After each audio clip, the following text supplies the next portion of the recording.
What if the stranger you risked everything to save turned out to be the judge deciding whether you'd lose your child forever? This is the incredible true story of Daniel Hayes, a single father whose split-second decision to dive into deadly waters would change not just two lives, but challenge everything we think we know about justice, sacrifice, and what it truly means to be a hero.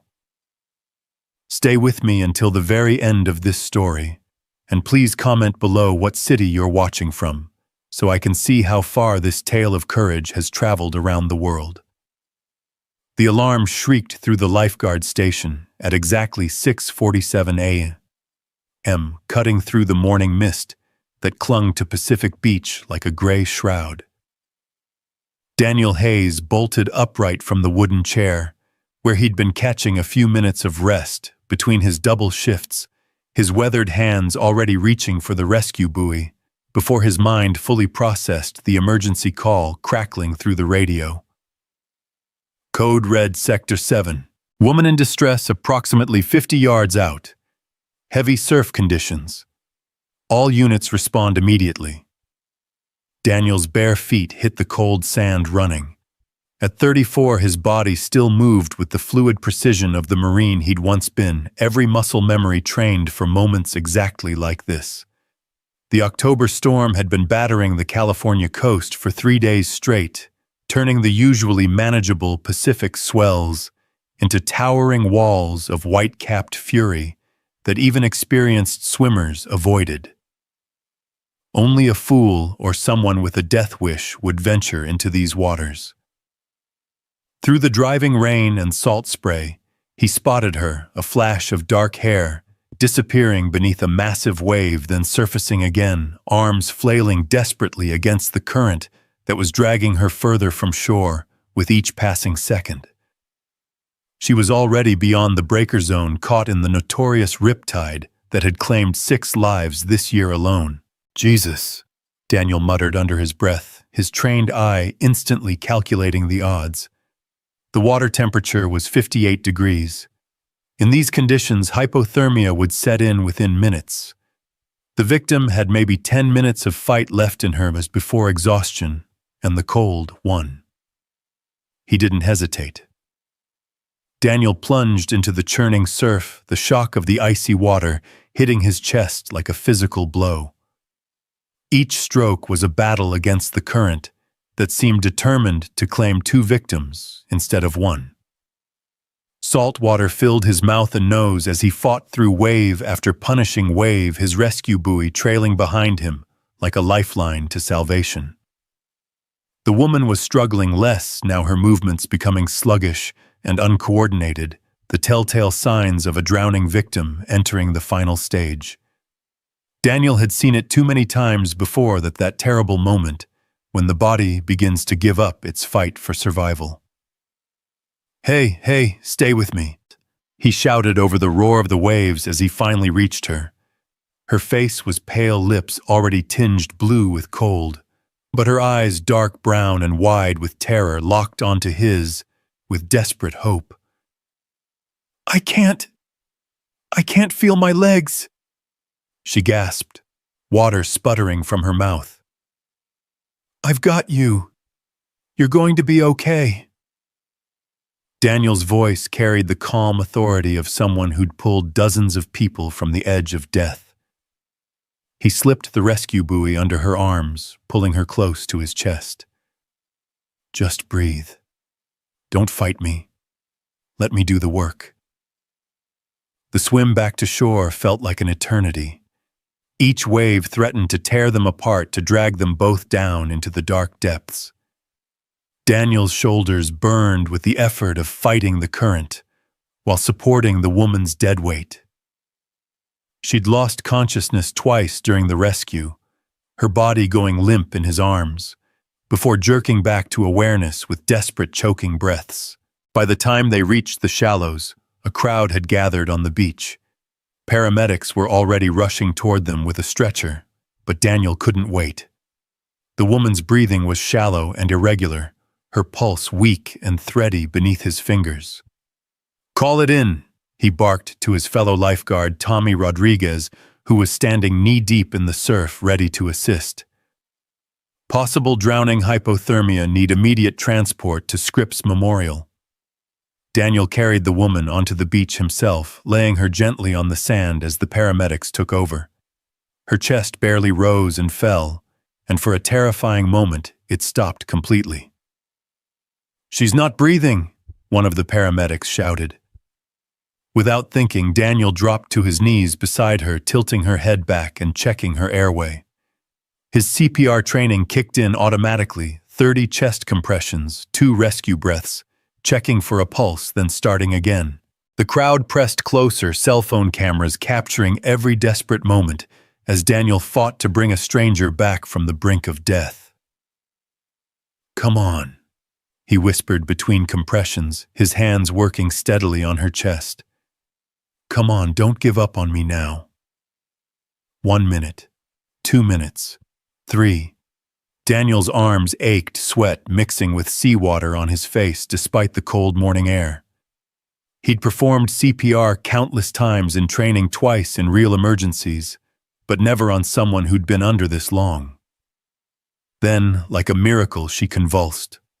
Water erupted from her lungs as she rolled onto her side, coughing violently but breathing on her own. Her eyes fluttered open, unfocused but alive, searching the faces above her until they settled on Daniel. "Thank you," she whispered so quietly, only he could hear. The paramedics immediately took over, checking her vitals, wrapping her in warming blankets, preparing her for transport. As they loaded her onto the stretcher, Daniel caught one last glimpse of her face.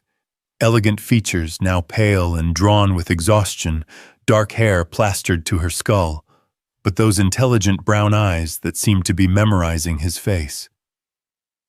"What's your name?" she asked as they wheeled her toward the ambulance. Daniel Hayes."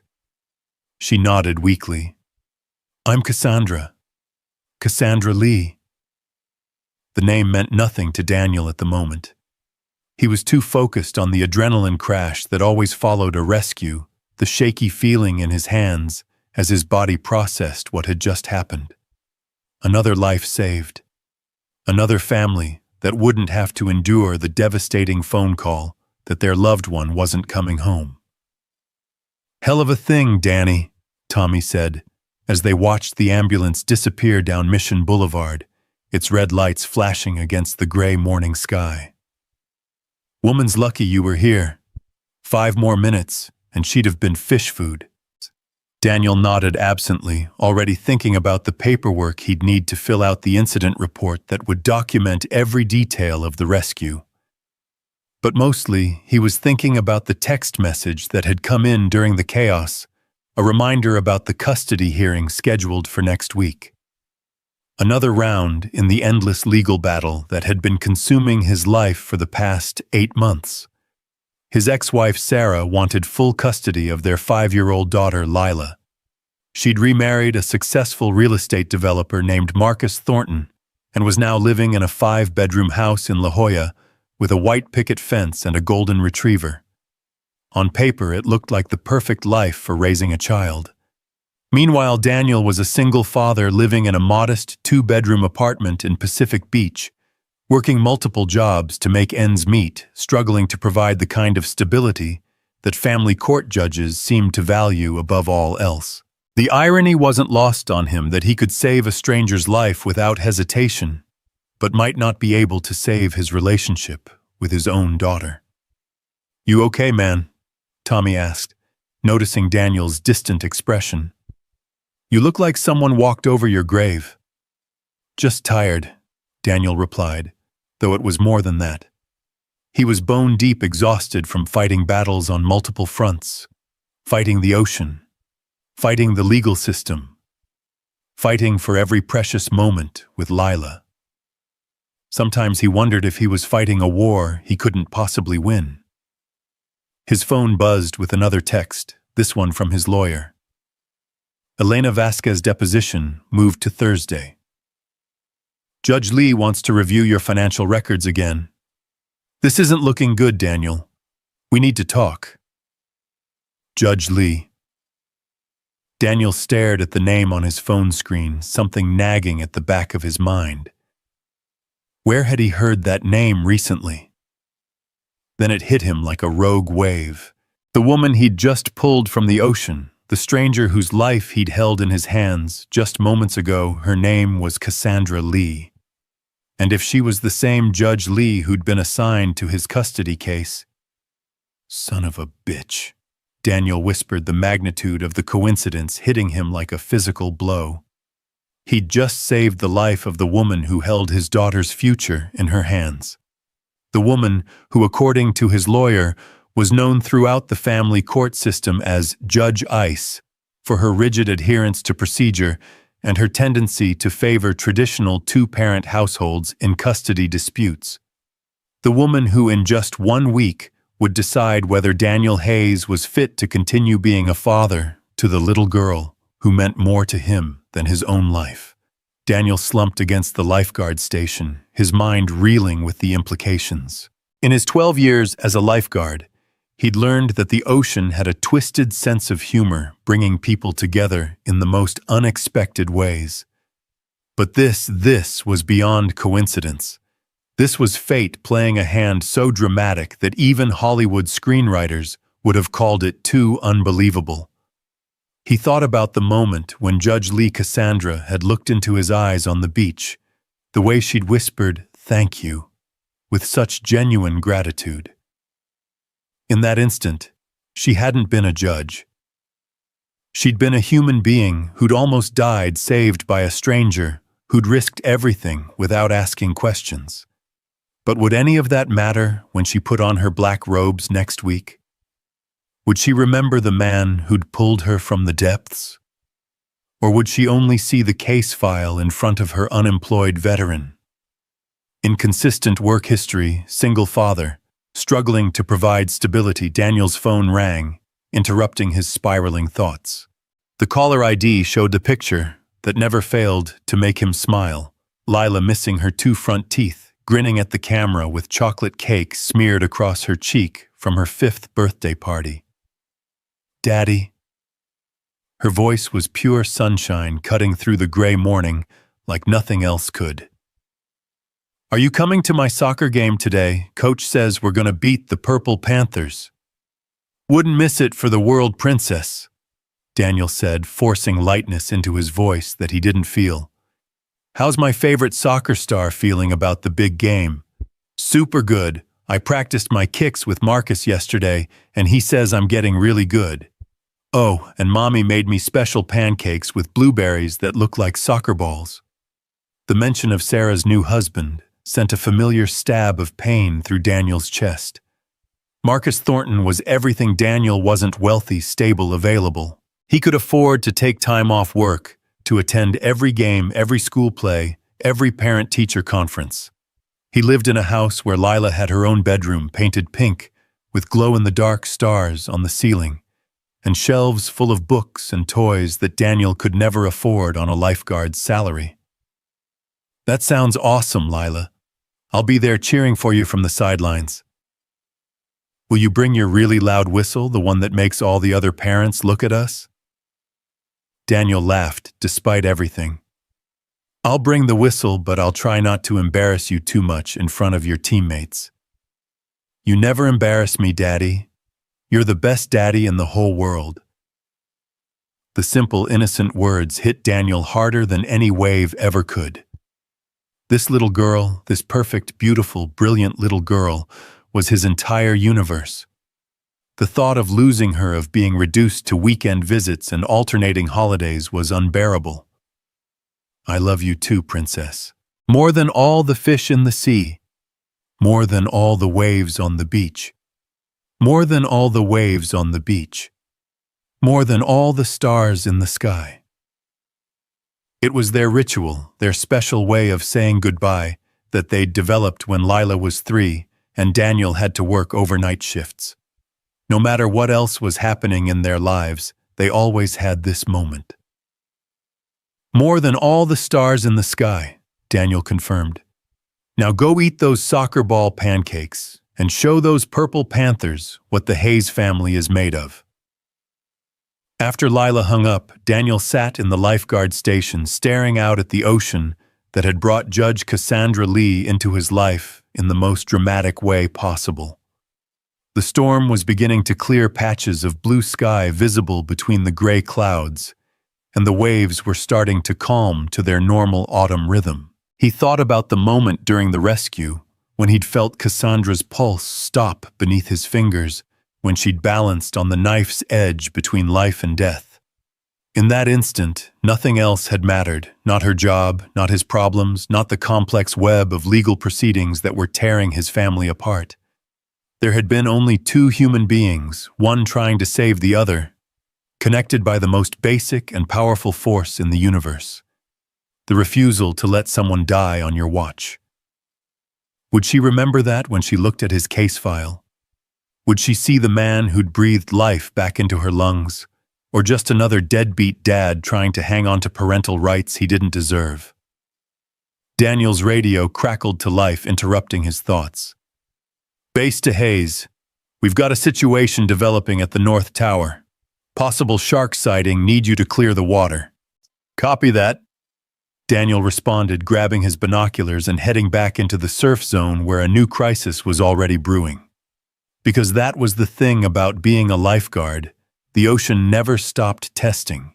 You never gave you time to process one emergency before throwing another at you. But as he jogged down the beach toward the North Tower, Daniel couldn't shake the feeling that his life had just shifted onto a completely different trajectory.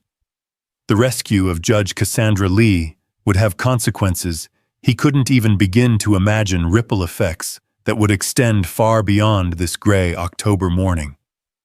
He just had no idea whether those consequences would save his family or destroy it completely.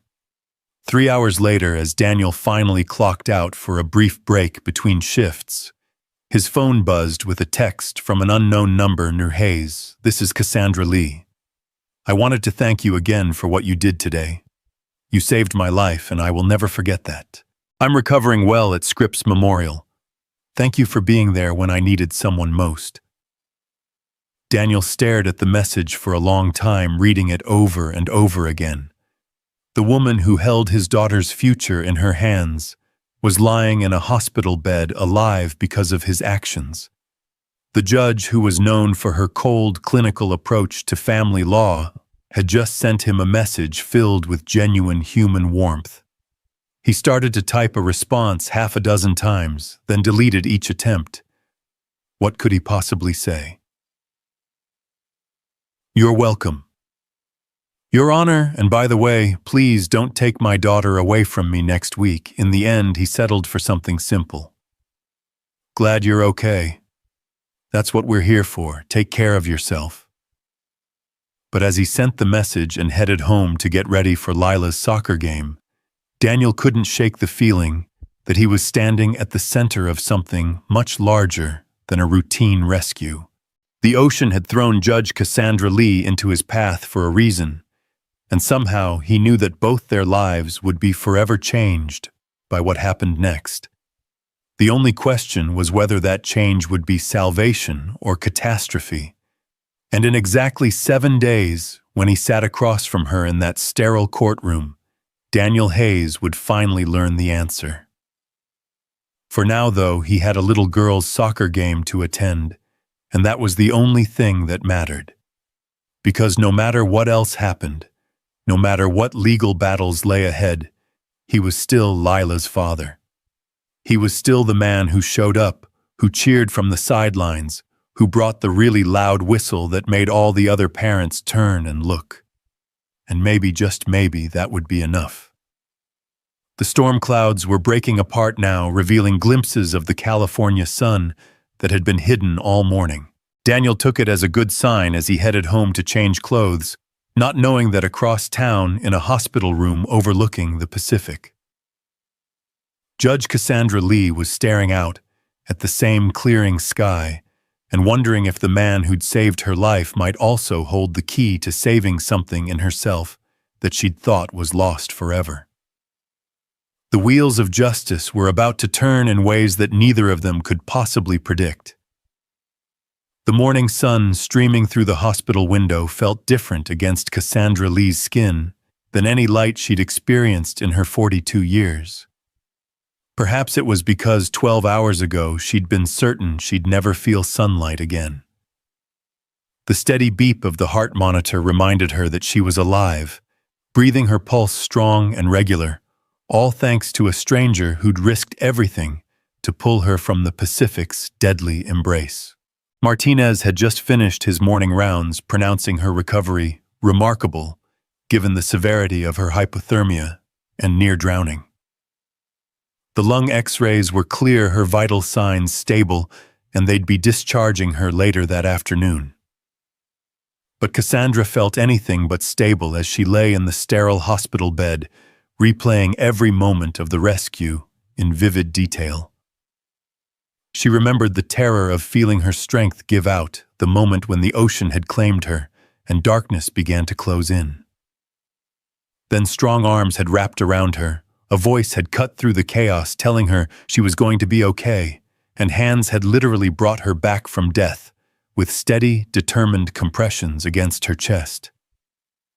Daniel Hayes. Even his name felt different in her mind now, weighted with significance she couldn't quite process.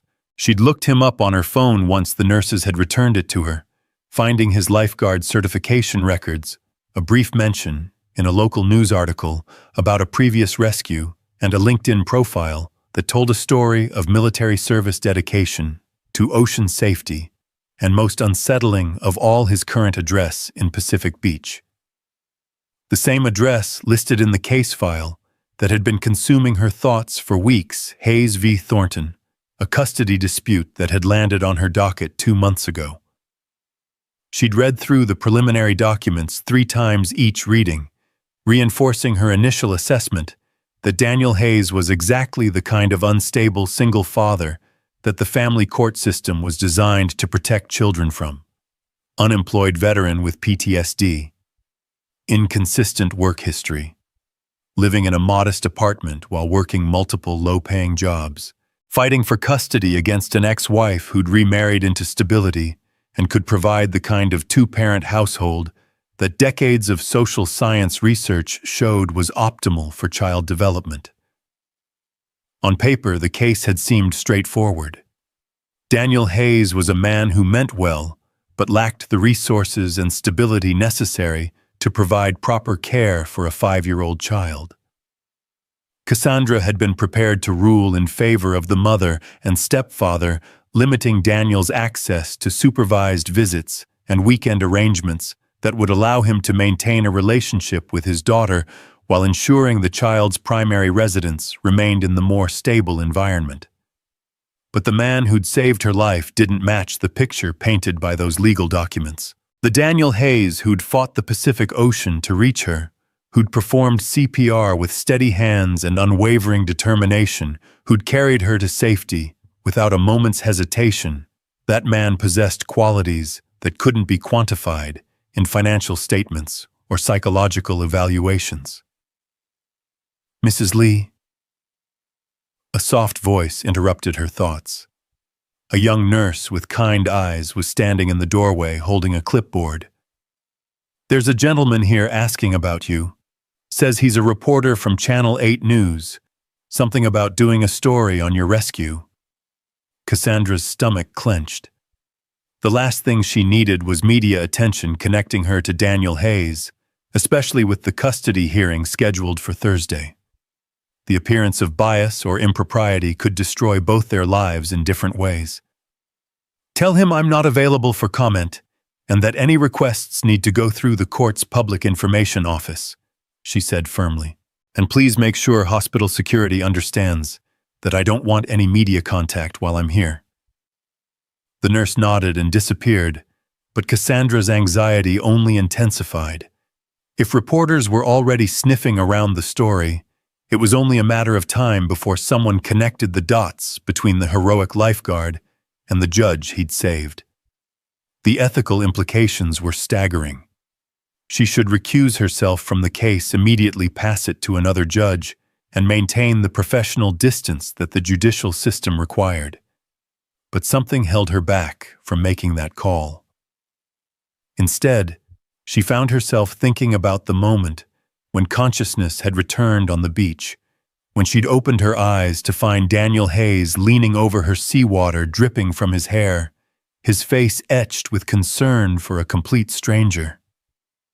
There had been something in his eyes, a depth of compassion and strength that spoke to character in ways that no legal document could capture.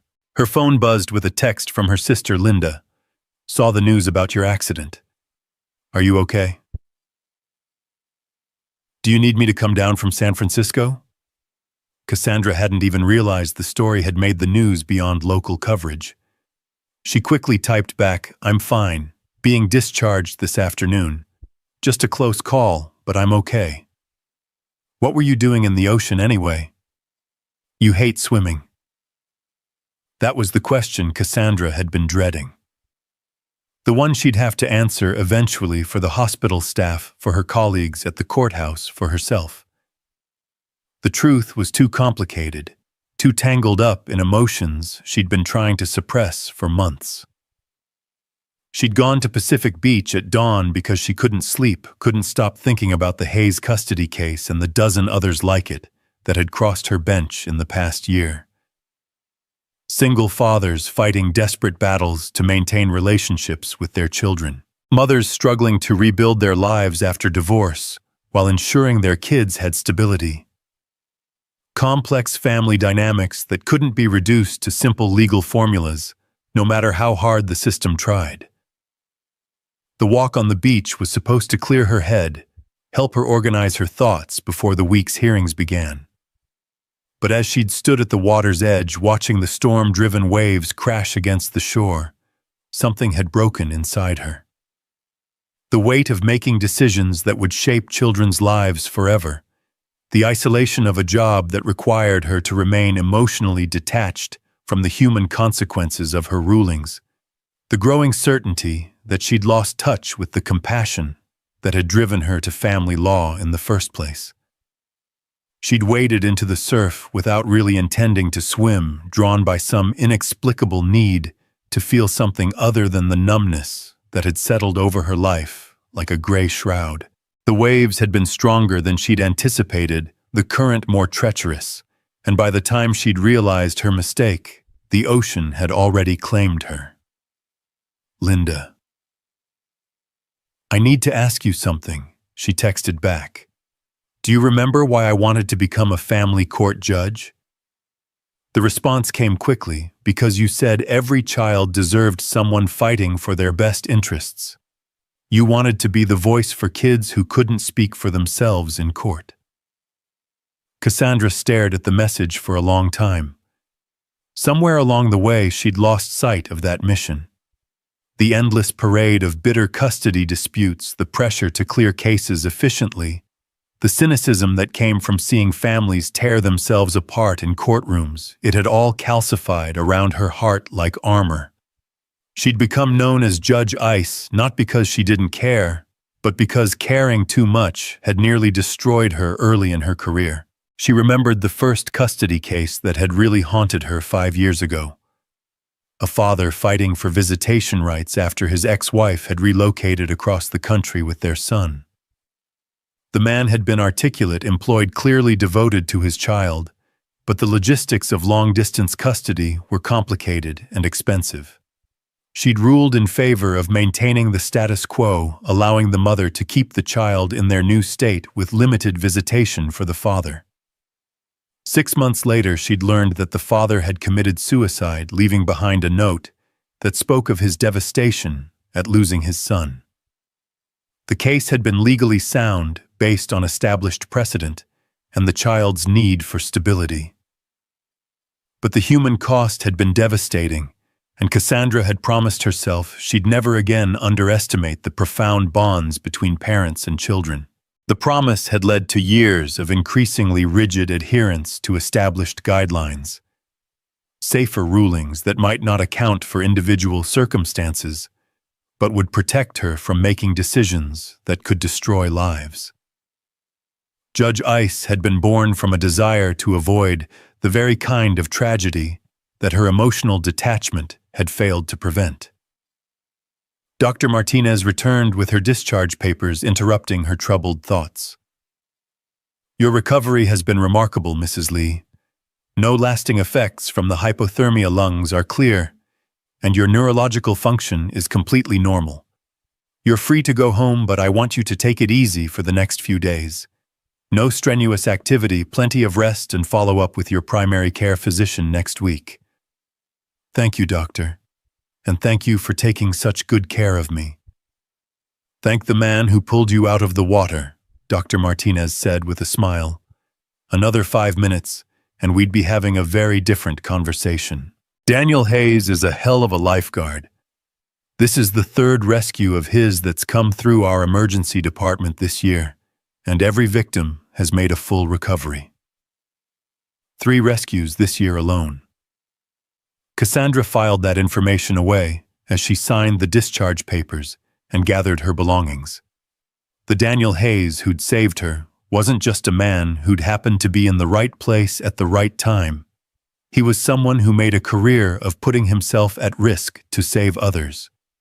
As she waited for her Uber to arrive, Cassandra found herself scrolling through more information about Daniel's background. His military service record showed 2 tours in Afghanistan, a Purple Heart, and an honorable discharge following an IED explosion that had left him with chronic back pain and mild traumatic brain injury. The PTSD diagnosis in his medical records wasn't a sign of weakness or instability. It was a badge of honor earned in service to his country. His employment history told a story of adaptation rather than failure. After his military discharge, he'd worked construction until his back injury made physical labor impossible, then had retrained as a lifeguard and EMT. He worked multiple jobs not because he couldn't hold steady employment, but because lifeguarding was seasonal work that didn't provide year-round income sufficient to support a family. The picture emerging from her research was radically different from the preliminary impression she'd formed from the legal documents. This wasn't a deadbeat father trying to avoid responsibility. This was a man who'd structured his entire life around being present for his daughter, choosing flexible employment that would allow him to attend school events and soccer games, even if it meant financial sacrifice. Her phone buzzed with another text, this one from Daniel Hayes himself. "Just wanted to check that you're feeling okay. Hope the hospital is taking good care of you." Cassandra stared at the message, her finger hovering over the keyboard. She should maintain professional distance, avoid any contact that could compromise her position if she remained on the case. But the man had saved her life, and basic human decency demanded some acknowledgement of that fact. "Much better, thank you. Being discharged this afternoon. I can never thank you enough for what you did. Just glad you're okay. Take care of yourself." The simple exchange felt weighted with unspoken complexity. Neither of them had acknowledged the elephant in the room, the custody hearing that was now just 3 days away. But Cassandra could feel the tension underlying their polite words, the awareness that their professional relationship would soon transform this personal connection into an ethical minefield. Her Uber arrived, and as they drove through the familiar streets of San Diego toward her condo in Mission Hills, Cassandra found herself looking at the city with different eyes. Every corner seemed to hold new significance: the playground where Daniel's daughter might play, the elementary school where she might attend classes, the modest neighborhoods where working families built lives that might not look impressive on paper, but were rich with love and dedication.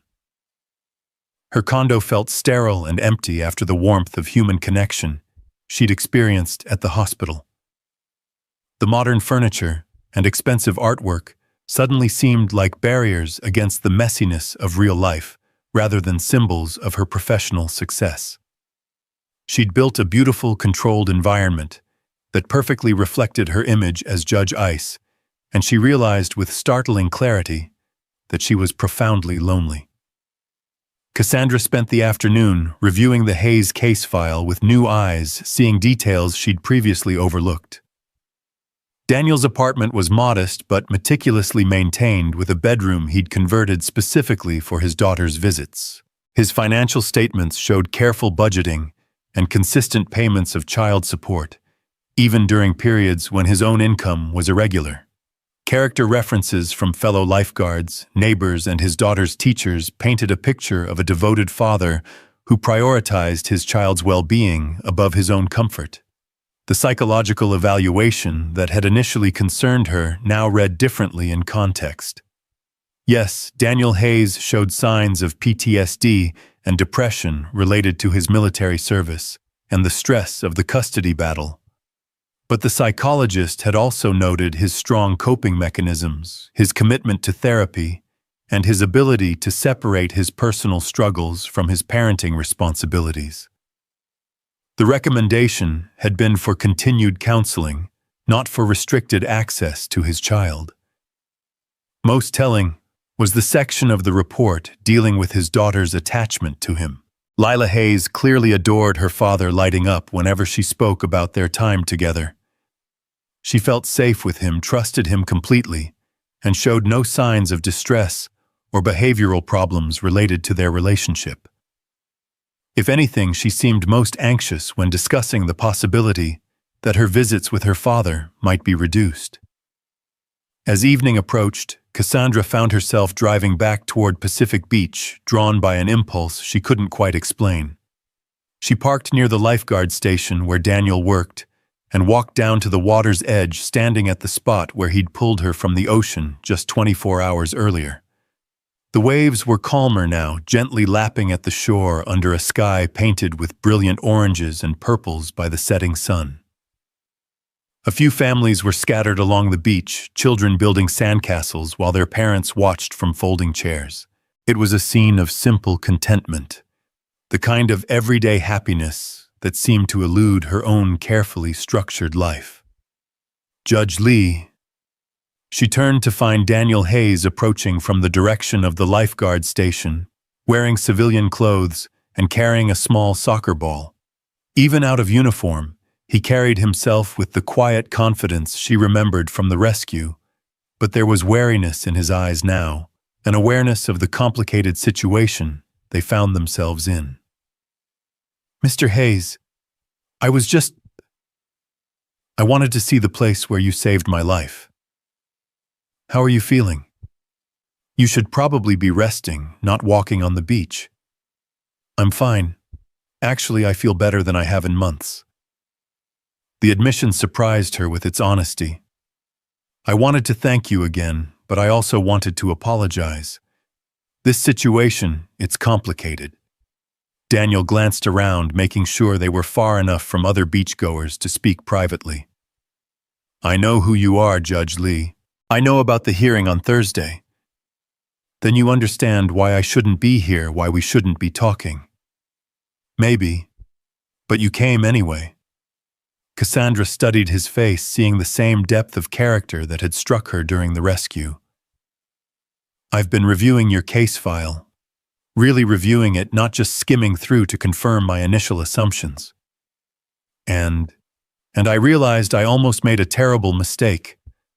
I was so focused on following guidelines and precedents that I nearly lost sight of what this case is actually about.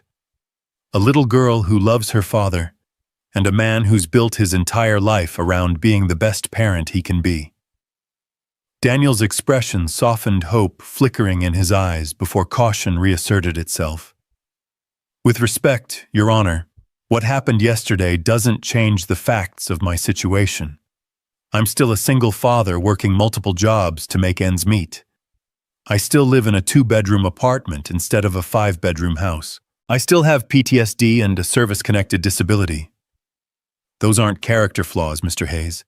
They're challenges you've overcome while maintaining your commitment to your daughter. Tell that to the family court system." Cassandra winced at the bitterness in his voice, recognizing her own contribution to the cynicism that many parents developed toward the judicial process. "You're right to be angry. The system isn't perfect, and judges like me sometimes lose sight of the human beings behind the case numbers." They stood in silence for a moment, watching the waves roll in as the sky continued to darken. Finally, Daniel spoke again. "Can I ask you something?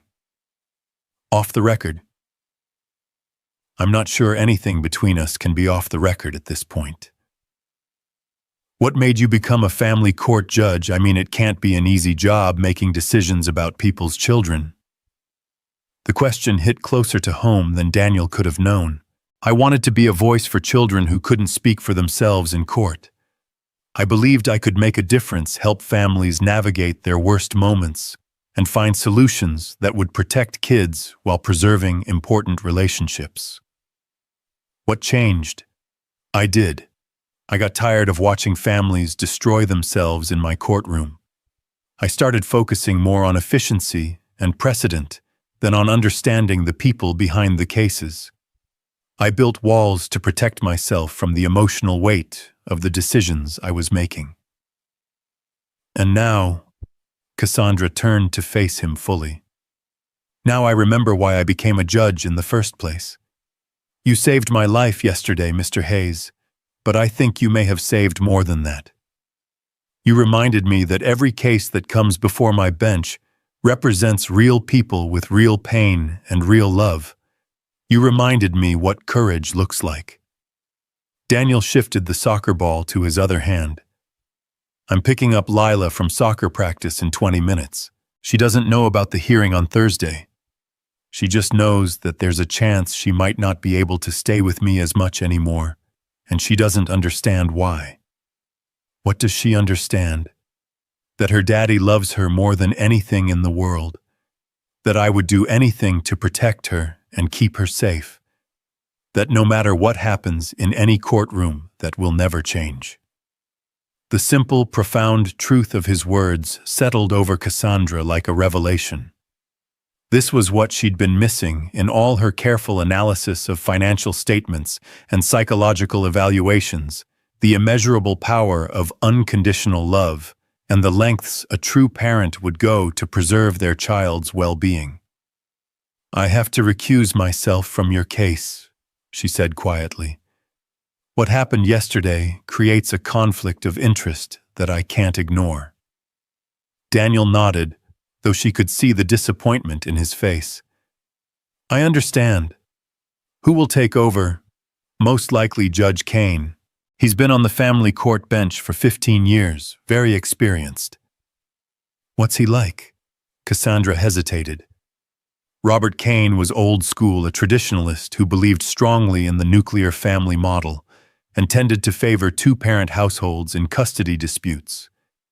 He was also fair and thorough, unlikely to be swayed by emotion or circumstance.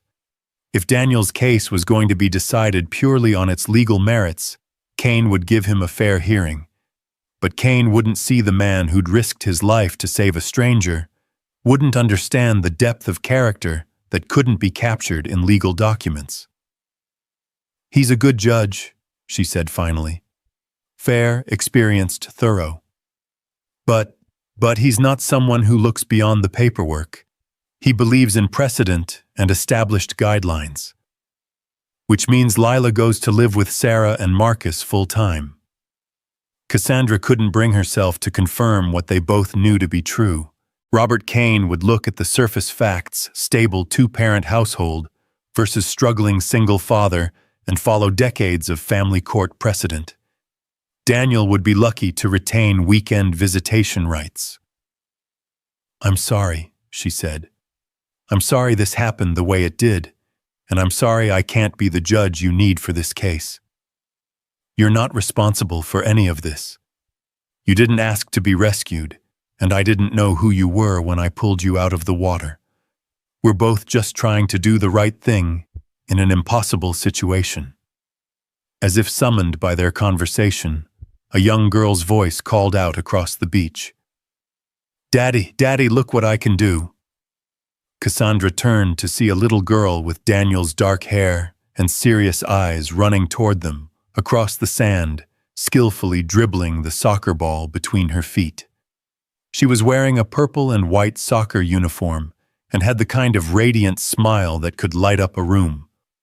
"That's amazing, Princess," Daniel called back, his entire demeanor transforming as his daughter approached.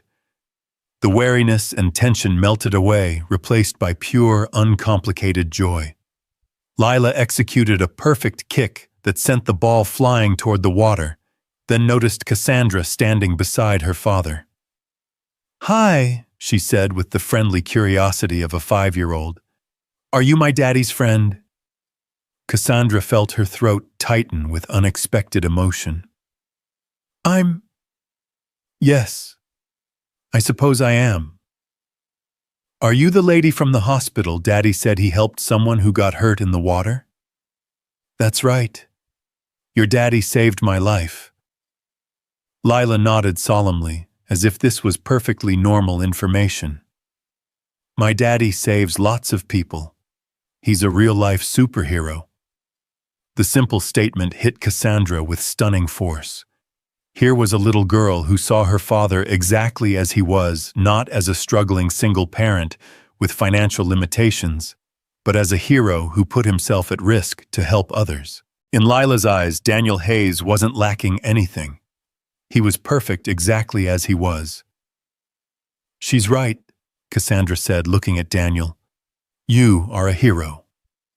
Daniel's eyes filled with tears. He quickly blinked away. "Come on, Lila. We should get home. You have school tomorrow." "Can I show you my room?" Lila asked Cassandra suddenly. "Daddy painted it purple because that's my favorite color, and he put up shelves for all my books." "Lila," Daniel started, but Cassandra was already nodding. "I would love to see your room." The short walk to Daniel's apartment complex revealed a neighborhood that was clean and safe, if not affluent. Children played in the small courtyard, while their parents chatted on benches, creating the kind of community atmosphere that couldn't be purchased, regardless of income level. Daniel's apartment was exactly what Cassandra had expected from reading his file, but seeing it in person gave her a completely different perspective. It was small, but immaculately clean, with furniture that was functional rather than fashionable.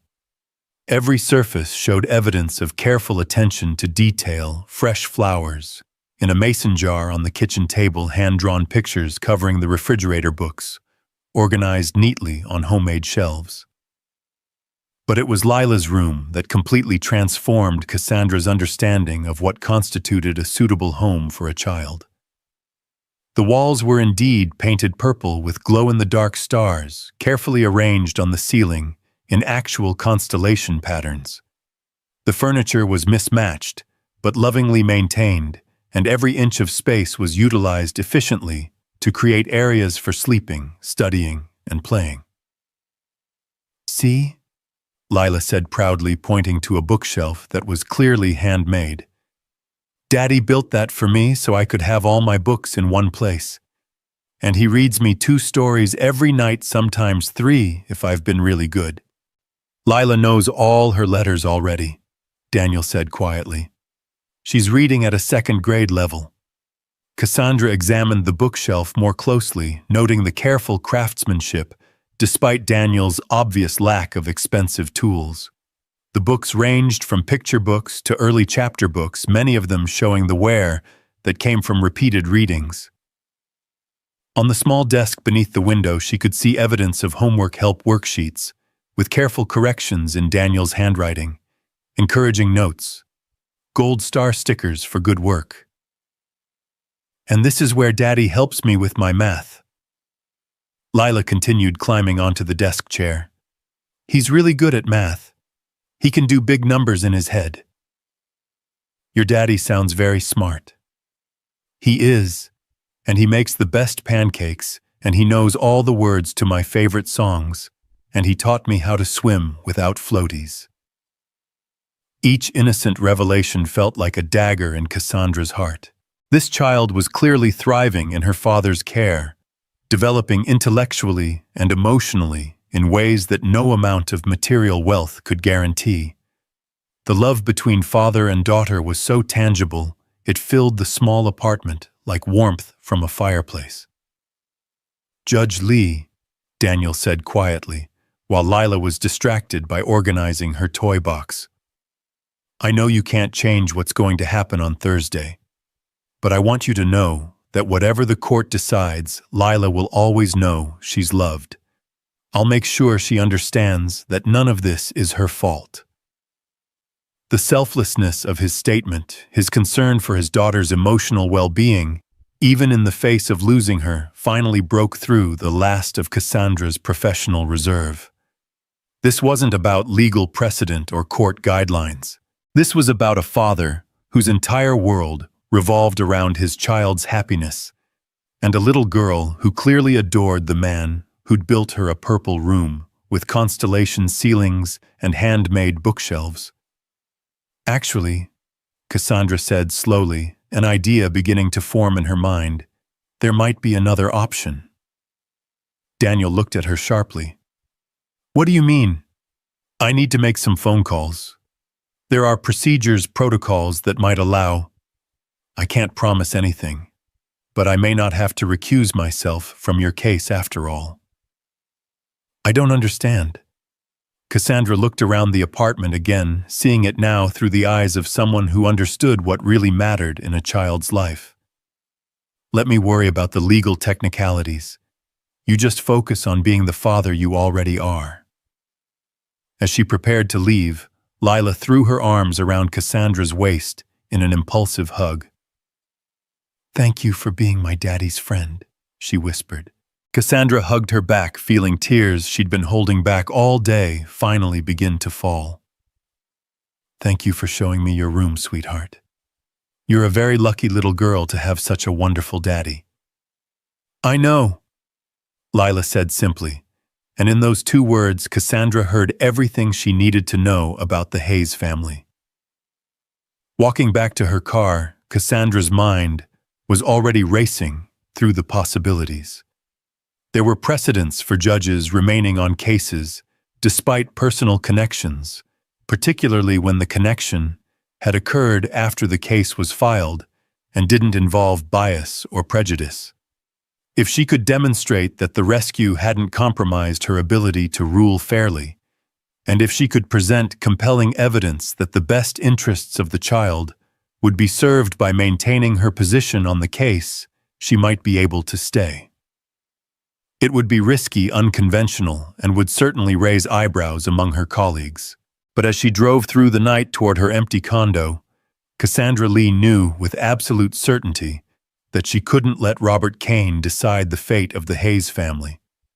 Not when she'd seen firsthand what kind of man Daniel Hayes really was, and not when a little girl's future happiness hung in the balance. The rescue had changed everything, and now it was time to find out whether justice and mercy could coexist in the sterile halls of family court. The courthouse steps had never felt more daunting, as Daniel Hayes climbed them at 7:30 Wednesday morning, 24 hours before the hearing that would determine his daughter's future. In his hand he carried a manila envelope containing documents that his lawyer Elena Vasquez had requested character references, employment records, and medical clearances that might help their case. But Daniel knew that all the paperwork in the world couldn't change the fundamental mathematics of family court, one struggling single father versus one stable two-parent household. He'd barely slept since his encounter with Judge Lee at Pacific Beach. The conversation had replayed in his mind throughout the night, her words offering a glimmer of hope that felt almost too dangerous to embrace. There might be another option, she'd said. But what option? How could a judge who should recuse herself from his case possibly remain involved without destroying both their reputations? "Danny." Elena's voice cut through his brooding thoughts as she approached from the parking garage, her arms full of legal files and her expression grim. At 55, Elena Vasquez had been practicing family law longer than Daniel had been alive, and she'd seen enough custody battles to recognize when the deck was stacked against her client. "Morning, Elena. Any word on whether Judge Lee is still on our case?" Elena's expression darkened further. "That's what we need to talk about. Walk with me." They found a quiet corner in the courthouse lobby away from the stream of lawyers, litigants, and court personnel beginning their day. Elena set down her files and looked at Daniel with the kind of serious expression that usually preceded bad news. "I got a call from Judge Lee's clerk last night. The hearing is still scheduled for tomorrow at 10 a.m., and she's still presiding." Daniel felt his heart skip. That's good news, right? "I honestly don't know, Danny. In 30 years of practice, I've never seen anything like this. A judge who should clearly recuse herself due to a personal connection chooses to stay on the case instead. Either she's planning to bend over backwards to avoid any appearance of favoritism, which would hurt us, or something else is going on that I don't understand." "What kind of something else?" Elena studied his face carefully. "Why don't you tell me exactly what happened when you two talked yesterday, and don't leave anything out, because if there's something I should know about this situation, I need to know it now." Daniel recounted the conversation on the beach, Lila's impromptu room tour, and Judge Lee's cryptic comment about another option. Elena listened without interruption, her expression growing more concerned with each detail. "Jesus, Danny. You took a sitting judge to your apartment. You introduced her to Lila. She asked to see Lila's room. What was I supposed to do? Say no?" "Yes, that's exactly what you should have done." Elena ran her hands through her hair in frustration. "This could blow up in our faces in spectacular fashion. If Sarah's lawyer gets wind of any of this, he won't hear it from me. That's not the point. Judges talk to each other, clerks gossip, and courthouse walls have ears. If this gets out, it'll look like you're trying to manipulate the system by leveraging your rescue of Judge Lee." Daniel felt his stomach drop. He'd been so focused on the hope in Judge Lee's words that he hadn't considered how their interaction might be perceived by others. "So, what do? We proceed very carefully, and we hope that whatever Judge Lee has in mind doesn't destroy your chances of maintaining any relationship with your daughter." They were interrupted by the approach of a familiar figure, Marcus Thornton, Sarah's new husband, walking with the confident stride of a man who'd never doubted his place in the world. At 48, Marcus was everything Daniel wasn't: expensively dressed, financially secure, and radiating the kind of calm assurance that came from never having to worry about making rent or choosing between groceries and gas money. "Daniel," Marcus said, with a nod that was polite but cool. "Elena." "Marcus." Daniel kept his voice neutral, though seeing his daughter's stepfather always triggered a complex mix of emotions. Marcus wasn't a bad man. In fact, he'd been nothing but kind to Lila, which made everything more complicated. It would have been easier to hate him if he'd been cruel or indifferent to his stepdaughter. "I was hoping we might have a word," Marcus continued. "Privately." Elena immediately stepped closer to Daniel. "Anything you need to say to my client can be said in my presence. This isn't about the legal proceedings. It's about Lila." Despite Elena's warning look, Daniel found himself nodding. 5 minutes. They walked to the other side of the lobby while Elena watched from a distance, clearly unhappy about the impromptu conference. Marcus chose his words carefully, his voice low enough to avoid being overheard. "I want you to know that none of this was my idea. Sarah initiated these proceedings long before I was in the picture. But you're supporting them now. I'm supporting my wife, yes, but I'm also thinking about what's best for Lila." Daniel felt his temper flare. "And you think what's best for her is to take her away from her father. I think what's best for her is stability, consistency, a home where she doesn't have to worry about whether there's enough money for school supplies or whether she'll have to move if her father can't make rent." The words stung because they carried more than a grain of truth. Daniel had worried about those same things countless times, lying awake at night, calculating and recalculating his budget trying to stretch every dollar to ensure Lila never felt the impact of his financial struggles. Money isn't everything, Marcus. No, it's not. But security matters. Educational opportunities matter. Having two parents who can both attend her school events without worrying about missing work matters. I've never missed anything important to Lila. I know, and I respect that. But how long can you keep it up? How long before the stress breaks you down? How long before Lila starts noticing that her life with you is harder than her life with us? Marcus's words hit their target with surgical precision, voicing fears that Daniel had been struggling to suppress. He'd seen the way Lila's eyes lit up when she talked about the playroom at Sarah and Marcus's house, the swimming pool in their backyard, the family vacations they could afford to take. How long before those comparisons turned into resentment? There's something else, Marcus continued. Sarah's been doing research on Judge Lee. Did you know she's called Judge Ice in family court circles? Apparently, she almost never deviates from established precedent in custody cases. Traditional two-parent households win 93% of the time in her courtroom. Daniel felt the last of his hope begin to crumble. If Marcus was right, and why would he lie about something so easily verified, then Judge Lee's reputation suggested that yesterday's conversation had been meaningless. Professional obligation would override any personal feelings about the rescue. Why are you telling me this? Because I want you to know that we're not trying to destroy you, Daniel. We're trying to do what's best for Lila. And maybe it's time to consider a compromise that everyone can live with. What kind of compromise? Joint custody with primary residence at our house. Lila spends weekends with you, alternating holidays, summer visits. You remain her father, but she gets the stability and resources that Sarah and I can provide. It was, Daniel realized, probably the best offer he was going to get. It was certainly better than the supervised visitation that Judge Kane would likely award.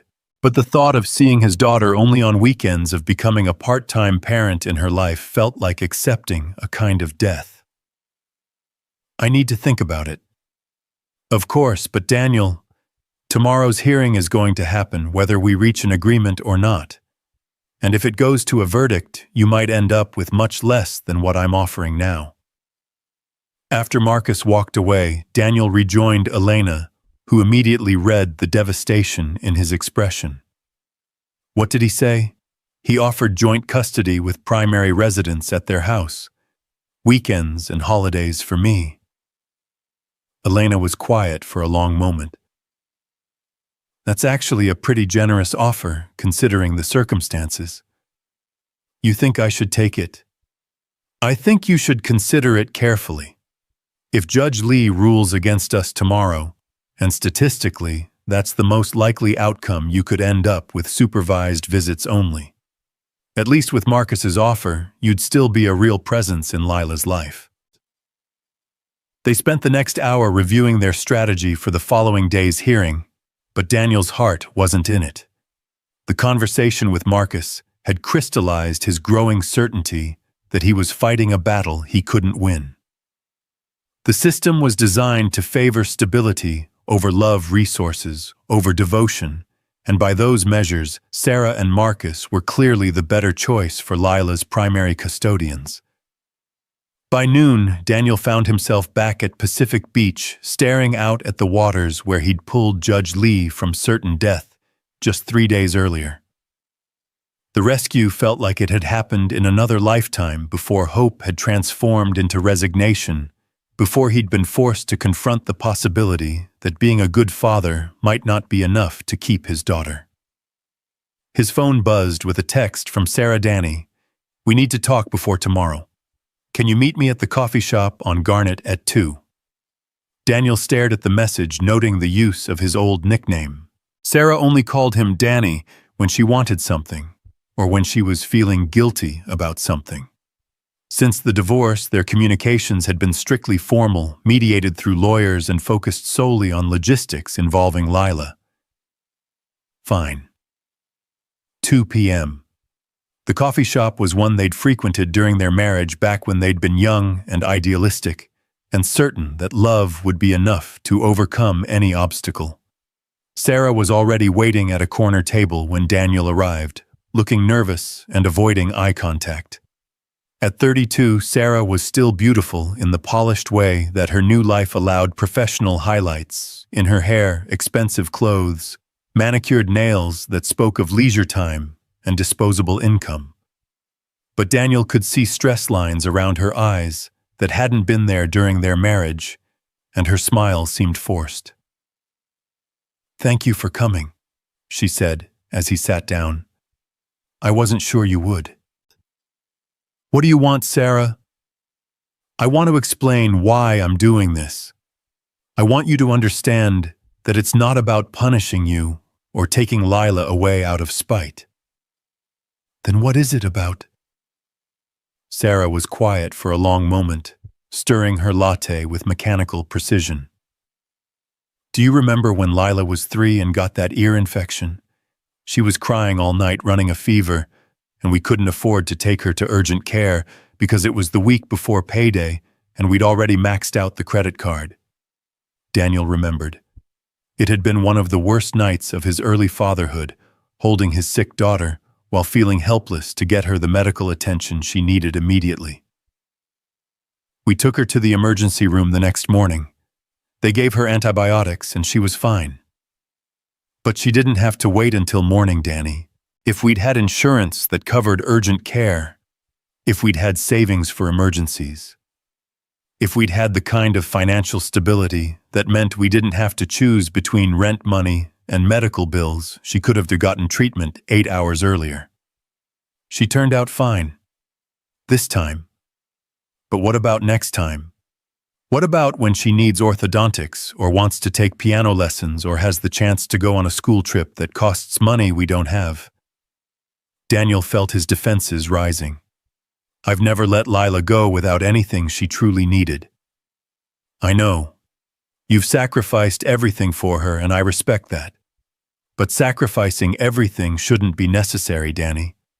Children deserve parents who can provide for them without having to choose between their own well-being and their child's needs.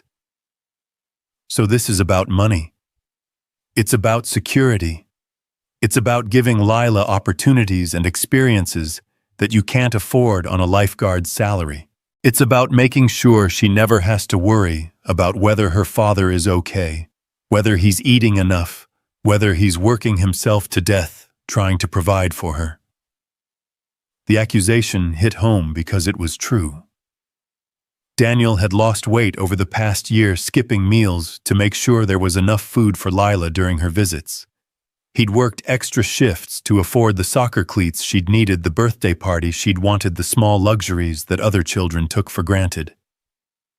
"I'm a good father, Sarah." "You're an amazing father. But being a good father isn't just about love, Danny. It's about being able to provide stability and opportunities and a future where your child doesn't have to worry about adult problems." Lila doesn't worry about adult problems. Doesn't she? She told me last week that she wants to get a job when she grows up so she can help you pay for things. She's 5 years old, Danny. She shouldn't know that money is something to worry about. Daniel felt the words like a physical blow. He'd worked so hard to shield Lila from his financial struggles to make their time together feel carefree and joyful. The thought that she'd absorbed his stress despite his best efforts was devastating. "Marcus and I can give her things you can't," Sarah continued. "Private school, college savings, family vacations, a house with a yard where she can have a dog. But more than that, we can give her a life where she doesn't have to worry about taking care of her parent. I don't need taking care of. Don't you? When was the last time you went to a doctor? When was the last time you bought yourself new clothes or went out with friends or did something just for you? You've turned yourself into a martyr for Lila's sake, and that's not healthy for either of you. Sarah reached across the table and touched his hand, the first physical contact they'd had in months. I'm not trying to take her away from you, Danny. I'm trying to give her the best possible life. And maybe I'm trying to give you permission to have a life too. My life is fine. Your life is exhausting. You work 16-hour days, you live in constant financial stress, and you're so focused on being Lila's provider that you've forgotten how to be anything else. When was the last time you went on a date? When was the last time you laughed about something that didn't involve our daughter? Daniel pulled his hand away, uncomfortable with the intimacy of the conversation and the accuracy of Sarah's observations. What do you want from me? I want you to consider Marcus's offer. Joint custody weekends and holidays, summer visits. You'd still be Lila's father, but you wouldn't have to carry the entire weight of providing for her alone. And you'd have what you want: primary custody and a clear conscience. I'd have what's best for Lila, and what might actually be best for you too if you'd let yourself admit it. They sat in silence for several minutes, the weight of 5 years of marriage and 2 years of divorce hanging between them like a bridge neither could quite cross. Finally, Sarah gathered her purse and stood to leave. Think about it, Danny. Really think about it. Tomorrow's hearing doesn't have to be a war. It could be the beginning of a better arrangement for everyone. After she left, Daniel remained at the coffee shop for another hour, nursing cold coffee and trying to process everything that had been said. Sarah wasn't wrong about his circumstances. He was exhausted financially, stressed, and completely consumed by his role as Lila's provider. But the alternative she was offering felt like giving up, like admitting that love wasn't enough and that he'd failed as a father. His phone rang, interrupting his brooding. The caller ID showed Judge Lee's office number. Mr. Hayes, this is Jennifer, Judge Lee's clerk. The judge would like to see you in her chambers at 4 o'clock today, if you're available. Daniel's pulse quickened. Is my lawyer supposed to be there? The judge requested to see you alone. She said it was regarding procedural matters related to tomorrow's hearing. Daniel agreed to the meeting and spent the next 2 hours trying to imagine what Judge Lee might want to discuss privately. Whatever it was, it had to be significant enough to justify the ethical risk of meeting with a litigant outside the presence of counsel. Judge Lee's chambers were exactly what Daniel had expected. Walls lined with law books, diplomas, and awards, carefully arranged furniture that spoke of authority and permanence. But the woman sitting behind the imposing desk looked different than she had in her hospital bed or on the beach. She was wearing a conservative gray suit and had her hair pulled back in a severe bun, projecting the image of judicial authority that made her known as Judge Ice. Thank you for coming, Mr. Hayes. Please sit down. Daniel took the chair across from her desk, acutely aware that this conversation could determine his daughter's future. I want to begin by acknowledging that this situation is highly unusual. By all rights, I should have recused myself from your case the moment I realized who you were. The fact that I chose not to do so requires explanation. I'm listening. Judge Lee leaned back in her chair, and for a moment Daniel caught a glimpse of the vulnerable woman he'd pulled from the ocean. I've been a family court judge for 8 years, Mr. Hayes. In that time, I've presided over hundreds of custody cases, and I've developed something of a reputation for strict adherence to established precedent and guidelines. Judge Ice. You've heard the nickname. It's not inaccurate. I earned it by prioritizing legal consistency over individual circumstances, by focusing on statistical outcomes rather than the complex human realities behind each case. Daniel waited for her to continue, sensing that she was building towards something important. 3 days ago, you saved my life without knowing who I was or what I could do for you. You risked your own safety for a complete stranger, And when I thanked you, you said it was just what you were there for. That level of selflessness, that instinctive willingness to put another person's well-being above your own, those are exactly the qualities that make someone a good parent. With respect, Your Honor, that doesn't change the facts of my case. No, it doesn't. You're still a single father with limited financial resources, working multiple jobs to make ends meet. Your ex-wife and her new husband can still provide advantages that you can't match. On paper, this case should be decided exactly as my precedent suggests. Judge Lee stood and walked to the window overlooking the courthouse parking lot. But I made a mistake, Mr. Hayes. A terrible mistake that I've been trying to correct for 5 years. She told him about the father who'd committed suicide after losing custody of his son, about the legal ruling that had been technically correct but humanly devastating. Daniel listened in silence, beginning to understand the pain behind Judge Lee's professional reputation. I promised myself I'd never again underestimate the bonds between parents and children. But somewhere along the way, I started protecting myself from making emotional decisions by making no emotional decisions at all. I turned the law into a shield against the messy, complicated reality of human relationships. And now I remember what family law is supposed to be, about protecting children while preserving the relationships that matter most to them. Your daughter loves you, Mr. Hayes, not because you can provide her with material advantages, but because you've built your entire life around being the father she needs. Judge Lee returned to her desk and pulled out a thick file, Daniel's case. I've spent the last 2 days reviewing every piece of evidence, every document, every evaluation, and I've reached some conclusions that I want to share with you before tomorrow's hearing. Daniel's heart was pounding so hard he was sure she could hear it. Your ex-wife's petition for sole custody is based primarily on your financial limitations and the advantages she can provide through her new marriage.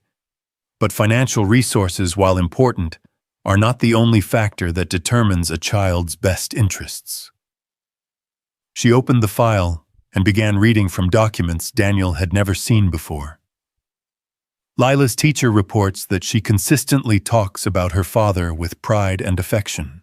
She describes him as her hero and becomes visibly excited when discussing their time together. Her academic performance is excellent. Her social development is appropriate for her age, and she shows no signs of distress or behavioral problems related to her living arrangements. Judge Lee continued reading from evaluation reports, character references, and psychological assessments that painted a picture of a thriving child with a strong attachment to her father. Your employment history shows adaptability and dedication rather than instability. You've structured your work life around being available for your daughter, choosing flexibility over income security. Your military service record demonstrates character sacrifice and the ability to perform under pressure. What are you saying? I'm saying that tomorrow I'm going to rule in favor of maintaining the current custody arrangement. Joint custody with equal time split between both parents, with decisions about education and medical care made jointly. Daniel felt the words hit him like a physical force. I don't understand. Everyone told me that with your track record, my track record reflects a judge who lost sight of what family law is supposed to accomplish. Tomorrow I intend to correct that record. But the ethical issues, the appearance of bias because of the rescue. Judge Lee smiled for the first time since he'd entered her chambers. I've consulted with the Judicial Ethics Board. While the situation is unusual, there's no violation of ethical standards, as long as I can demonstrate that my decision is based on legal merit rather than personal gratitude. And Mr. Hayes, your case has overwhelming legal merit that has nothing to do with what happened 3 days ago. Daniel felt tears he'd been holding back for months finally begin to fall. Thank you. Thank you for seeing who I really am instead of just what's in that file. Thank you for reminding me who I'm supposed to be as a judge. Your rescue saved more than my life, Mr. Hayes. It saved my ability to remember that justice without compassion isn't justice at all.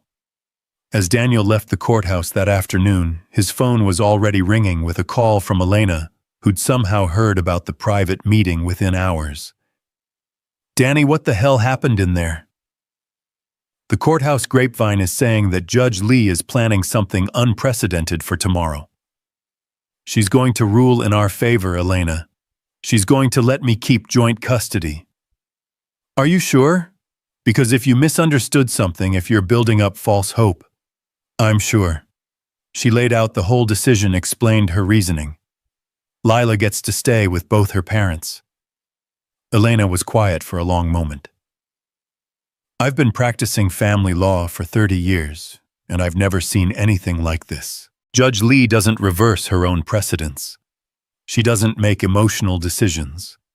She doesn't meet privately with litigants to preview her rulings. Well, she just did all three. Danny, I need you to understand something. If this gets out, if Sarah's lawyer challenges the decision based on your private meeting with Judge Lee, this could all fall apart. Appellate courts don't look kindly on judges who appear to be showing favoritism. But Daniel was barely listening. For the first time in months, he could imagine a future where he'd continue to be a real father to Lila, where he wouldn't have to say goodbye to her on Sunday evenings and wonder if she'd still remember him as more than a weekend visitor. He called Lila immediately, needing to hear her voice. Daddy, guess what? I scored 2 goals at practice today. That's amazing, Princess. I'm so proud of you. Are you coming to my game this weekend? It's the championship and coach says we have a really good chance of winning. I'll be there with bells on and my really loud whistle. Daddy, you sound happy. Are you happy? The simple question from his 5-year-old daughter summed up everything that mattered. Yeah, Princess, I'm happy. Everything's going to be okay. I love you, Daddy, more than all the fish in the sea, more than all the waves on the beach, more than all the stars in the sky. As Daniel drove home through the San Diego evening, he thought about the chain of events that had led to this moment. A storm, a desperate woman in the surf, a split-second decision to dive into dangerous waters, and now a future where he'd continue to be the father his daughter needed. Judge Cassandra Lee had been wrong about one thing, though. The rescue hadn't just reminded her about justice and compassion. It had taught both of them that sometimes the most important decisions couldn't be found in law books or precedent cases. Sometimes justice required the courage to see beyond the surface facts to the deeper truths that connected people's lives in ways that no legal system could fully capture. Tomorrow's hearing would make it official, but Daniel already knew that he'd won the most important battle of his life. Not because he'd saved a judge from drowning, but because that judge had chosen to save him in return, not from the ocean, but from a system that had almost failed to recognize the most fundamental truth of all. That love, dedication, and sacrifice couldn't be measured in dollars or square footage, and that being a good parent had nothing to do with having a 5-bedroom house and everything to do with having a heart big enough to build your entire world around your child's happiness. The hearing was tomorrow, but the real decision had already been made in the heart of a woman who'd remembered what it meant to choose justice over procedure, compassion over precedent, and human truth over legal convenience. The morning of the hearing dawned with the kind of crystalline clarity that Southern California delivered after storms, as if the universe itself was offering a fresh start. Daniel Hayes stood at his apartment window watching the sunrise paint the Pacific in shades of gold and pink. But the beauty of the morning couldn't calm the nervous energy coursing through his veins. In 3 hours, he would walk into Judge Cassandra Lee's courtroom and learn whether their private conversation had been a promise or merely the wishful thinking of a desperate father. He'd been awake since 4 a.m., unable to sleep despite the exhaustion that had accumulated over months of legal stress. Every time he'd closed his eyes, he'd replayed Judge Lee's words from yesterday afternoon, searching for any hint that he might have misunderstood her intentions. She'd seemed so certain, so definitive in her preview of the ruling. But Elena's warnings echoed in his mind. Family court was unpredictable, and judges sometimes changed their minds between chambers conversations and official proceedings. "Daddy." Lila's sleepy voice came from the hallway. She stood in her purple pajamas, hair tousled from sleep, clutching the stuffed dolphin he'd bought her during their last trip to SeaWorld. "Why are you awake so early?" Daniel knelt down and pulled her into a hug, breathing in the sweet scent of her strawberry shampoo. "Just couldn't sleep, Princess. Big day today." "Is today the day you have to go to court?" The question caught him off guard.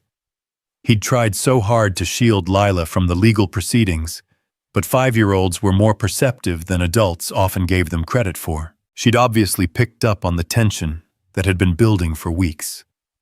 "Yeah, sweetheart. It is." "Are you scared?" Daniel considered lying, offering false reassurance that everything was perfectly fine. But Lila deserved honesty, even if it had to be delivered in terms she could understand. "A little bit. But you know what? Sometimes being scared just means that something really important is happening, and that's okay." "Is it about me?" The directness of her question nearly broke his heart. "It's about making sure you have the best possible life with people who love you very much. Your mommy and I both want what's best for you, and sometimes grown-ups have to talk to judges to figure out how to make that happen." Lila was quiet for a moment, processing this information with the serious concentration she applied to everything that mattered to her. "Daddy, can I tell you a secret?" "Of course, Princess." "I heard Mommy and Marcus talking about me living with them all the time and only seeing you on weekends. I don't want that. I want to live with you too." Daniel felt his chest tighten with emotion. He'd known that Lila was happy during their time together, but hearing her explicitly state her preference was both heartening and heartbreaking. Whatever the adults decided, she would be affected by it for the rest of her childhood. "What you want matters, Lila. And no matter what happens today, you'll always be my little girl, and I'll always be your daddy. That will never change. Promise. Promise. More than all the fish in the sea. More than all the waves on the beach. More than all the stars in the sky." After getting Lila ready for school and dropping her off with his neighbor, Mrs. Rodriguez, who'd agreed to watch her during the hearing, Daniel drove to the courthouse with a mixture of hope and dread that felt like a physical weight in his chest. Elena was waiting for him on the steps, wearing her most professional suit, and carrying a briefcase full of documents that might or might not matter, depending on how Judge Lee had spent her night. "How are you holding up?" she asked as they climbed the courthouse steps together. "I'll be better in a few hours when this is all over." "Danny, I need to prepare you for the possibility that yesterday's conversation might not play out the way you think it will. Judges sometimes preview rulings that they change after further consideration. And if Sarah's lawyer has done his homework—" "What do you mean?" Elena stopped walking and turned to face him. "Marcus Thornton has connections throughout the legal community. If he's heard rumors about your private meeting with Judge Lee, he might challenge her authority to preside over this case. An appellate motion filed this morning could delay everything by months." Daniel felt his newfound optimism begin to crumble. "Is that likely?" "I don't know, but I needed you to be aware of the possibility." As they entered the courthouse, Daniel noticed an unusual amount of activity around the family court wing. Reporters with cameras were clustered near the information desk, and several people he didn't recognize were checking the hearing schedule posted on the wall. "Elena, why are there reporters here?" Elena's expression darkened. "I was afraid of this. The story about your rescue of Judge Lee hit the news yesterday evening. Channel 8 ran a segment about the lifeguard hero and the judge, and by this morning it was trending on social media. Shit, does that hurt us? It creates pressure on Judge Lee to demonstrate that she's not showing favoritism. Public scrutiny makes it much harder for a judge to deviate from established precedent. They made their way to courtroom 3B, where Daniel's future would be decided. The normally quiet family courtroom was buzzing with an energy that felt more like a high-profile criminal trial than a routine custody dispute. Sarah and Marcus were already seated at the plaintiff's table with their attorney James Morrison, a silver-haired man with a reputation for aggressive litigation tactics. Morrison was known for turning family court proceedings into battles of attrition, dragging out cases until his opponents ran out of money or emotional stamina. Sarah looked nervous, glancing repeatedly at the reporters who'd managed to gain entry to the courtroom. She'd clearly dressed carefully for the hearing, conservative blue dress, minimal jewelry, hair, styled to project maternal responsibility. Beside her, Marcus radiated confidence, occasionally whispering to Morrison and checking his phone with the casual authority of a man accustomed to getting what he wanted. Daniel. Morrison approached their table with a smile that didn't reach his eyes. I hear you've become something of a local celebrity. Quite a coincidence pulling Judge Lee from the ocean just days before your hearing. Elena immediately moved to intercept. Are you suggesting something improper, James? Not at all. Just noting the remarkable timing. Of course, I'm sure Judge Lee will handle any potential conflicts of interest with her usual professionalism. The veiled threat was clear. Morrison was prepared to challenge Judge Lee's authority if the ruling didn't go his way. Daniel felt his stomach clench as he realized that the very thing that had given him hope might now be the weapon used to destroy it. At exactly 10 a.m., the bailiff called the courtroom to order. All rise for the Honorable Judge Cassandra Lee. Judge Lee entered from her chambers wearing the same gray suit Daniel had seen yesterday, but her demeanor was different, more formal, more distant. She took the bench with the measured pace of someone who understood that every gesture was being scrutinized, every word recorded for potential appeal. Please be seated. We are here today for the matter of Hayes versus Thornton case number FC 2023-4891. This is a petition for modification of custody arrangements regarding the minor child, Lila Hayes. Her voice was crisp and professional, betraying none of the warmth Daniel had heard in their private conversation. He tried to catch her eye, but she was focused entirely on the documents before her. Before we proceed, I want to address what I assume will be the elephant in the room. As some of you may be aware, I was involved in an incident earlier this week in which Mr. Hayes rendered emergency assistance. I have consulted with the Judicial Ethics Board regarding any potential conflicts of interest, and they have determined that my continued participation in this case is appropriate, provided that my ruling is based solely on legal merit and the best interests of the child. Morrison immediately rose. Your Honor, I would like to request a brief recess to discuss this matter with my clients. Request denied, Counselor. The ethics review was thorough and this court is prepared to proceed. Do you have any formal motions regarding my authority to preside? Morrison hesitated, clearly calculating the risks of challenging a sitting judge in open court. No, Your Honor, not at this time. Very well. Ms. Vasquez, you may present your opening statement. Elena stood and walked to the center of the courtroom, her years of experience evident in her calm, measured approach.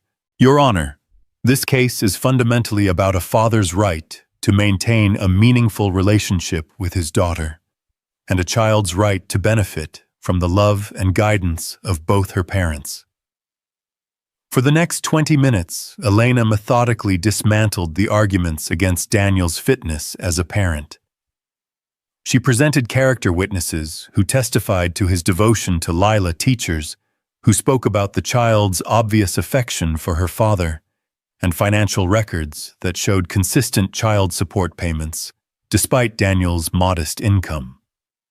Mr. Hayes has structured his entire life around being available for his daughter, Elena continued. He has chosen employment that allows him to attend her school events, her soccer games, her parent-teacher conferences. He has created a loving, stable environment in which Lila thrives intellectually and emotionally. Daniel watched Judge Lee's face throughout Elena's presentation, searching for any sign of the woman who'd promised him victory just 24 hours earlier. But her expression remained impassive, professional, unreadable. Morrison's opening statement was a masterpiece of subtle character assassination, without ever directly attacking Daniel's love for his daughter. He painted a picture of a man whose circumstances made him unsuitable for primary custody. Your Honor, no one questions Mr. Hayes's affection for his daughter. But love alone is not sufficient basis for custody arrangements. Children need stability, security, and the resources necessary for optimal development. Morrison presented financial analyses showing the stark differences between Daniel's modest apartment and the Thornton household's 5-bedroom home with a yard pool and dedicated study space. He brought in expert witnesses who testified about the importance of educational advantages, extracurricular opportunities, and family stability. Lila Hayes deserves the chance to attend the best schools, to participate in enrichment activities, to have college savings and family vacations and all the advantages that her mother and stepfather can provide. Mr. Hayes simply cannot offer these opportunities on a lifeguard's salary. The presentation was devastating in its clinical precision. Morrison never attacked Daniel personally, never suggested he was a bad father. Instead, he simply laid out the mathematical reality of their respective circumstances and invited the court to draw the obvious conclusion. When Morrison called Sarah to testify, Daniel watched his ex-wife walk to the witness stand with a mixture of sadness and resignation. They'd loved each other once, had dreamed together about the family they would build. Now she was about to explain in legal terms why he wasn't good enough to be their daughter's primary parent. Mrs. Thornton, can you describe your current living situation? We live in a 5-bedroom home in La Jolla. Lila has her own room, her own bathroom, and access to our backyard and swimming pool. We live in an excellent school district, and she'll be able to attend top-rated schools from kindergarten through high school. And can you describe the advantages this environment provides for Lila? Sarah's voice was steady, but Daniel could see the tension in her shoulders. She has space to play, to have friends over, to pursue hobbies and interests. We can afford music lessons, sports activities, educational camps during the summer.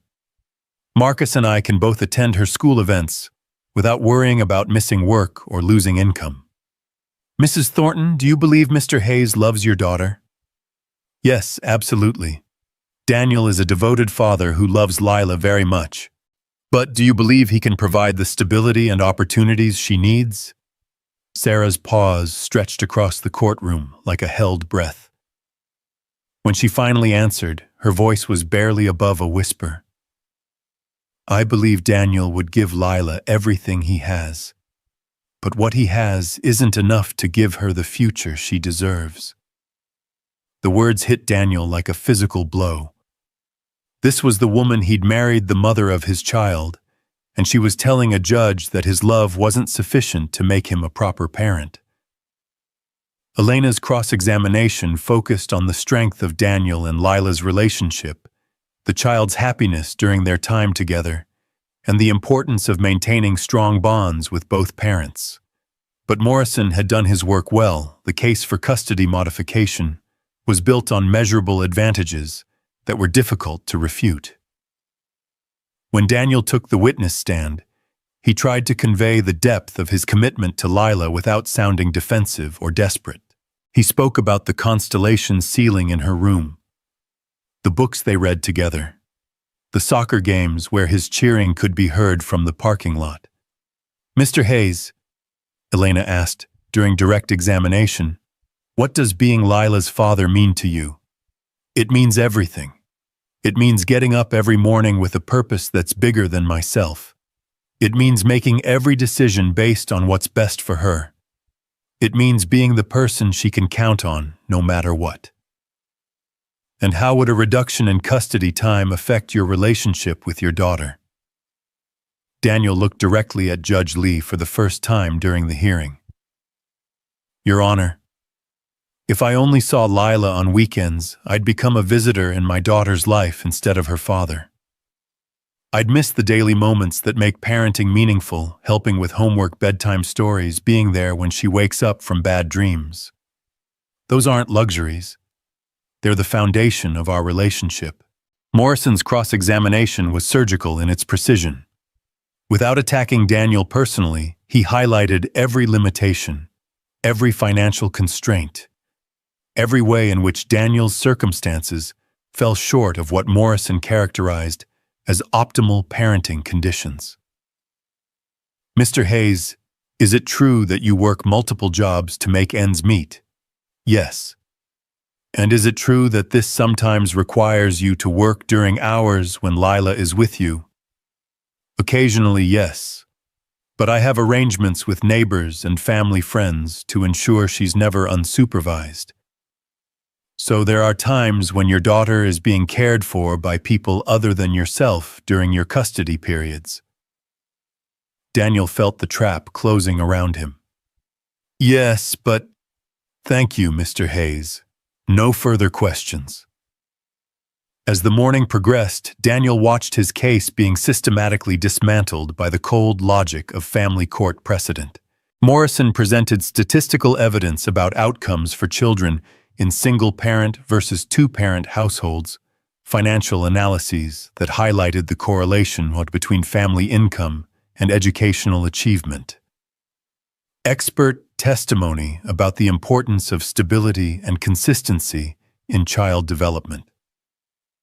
By lunch recess, Elena's face had taken on the grim expression of a lawyer who knew she was fighting a losing battle.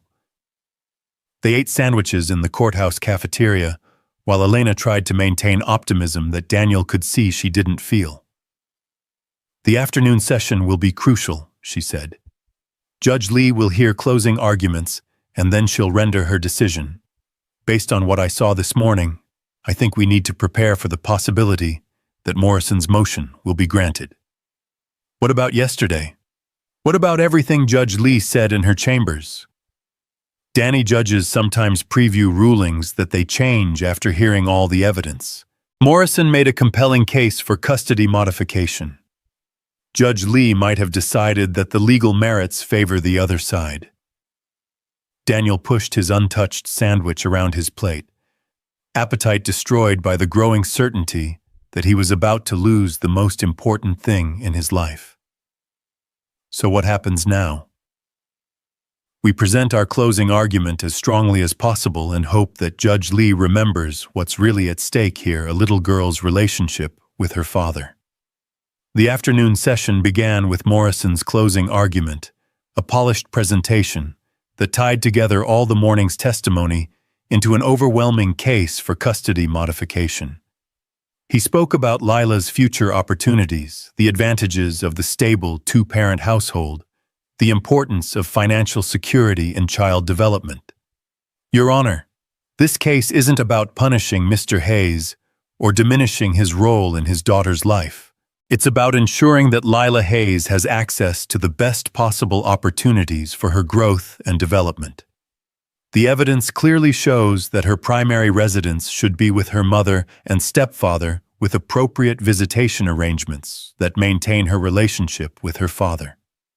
Elena's closing argument was passionate, but felt like a desperate attempt to overcome insurmountable odds. She spoke about love, dedication, and the irreplaceable bond between father and daughter.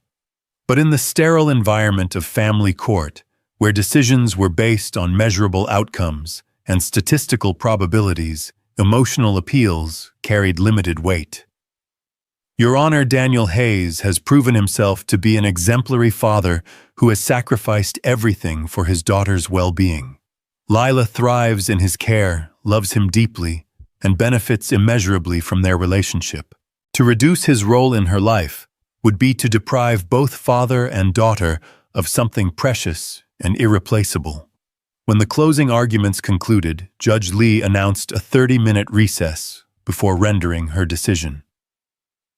Daniel spent those 30 minutes in the courthouse bathroom staring at his reflection in the mirror and trying to prepare himself for the possibility that he was about to become a weekend father. Elena found him there 10 minutes before they were due back in court. "Danny, whatever happens in there, you need to know that you've been an amazing father. This case isn't about your worth as a parent. It's about a system that sometimes values the wrong things." They returned to the courtroom where the same crowd of reporters, family members, and court personnel waited in tense silence.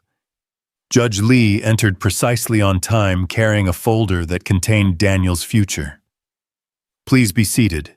In the matter of Hayes versus Thornton, I have carefully considered all testimony and evidence presented today.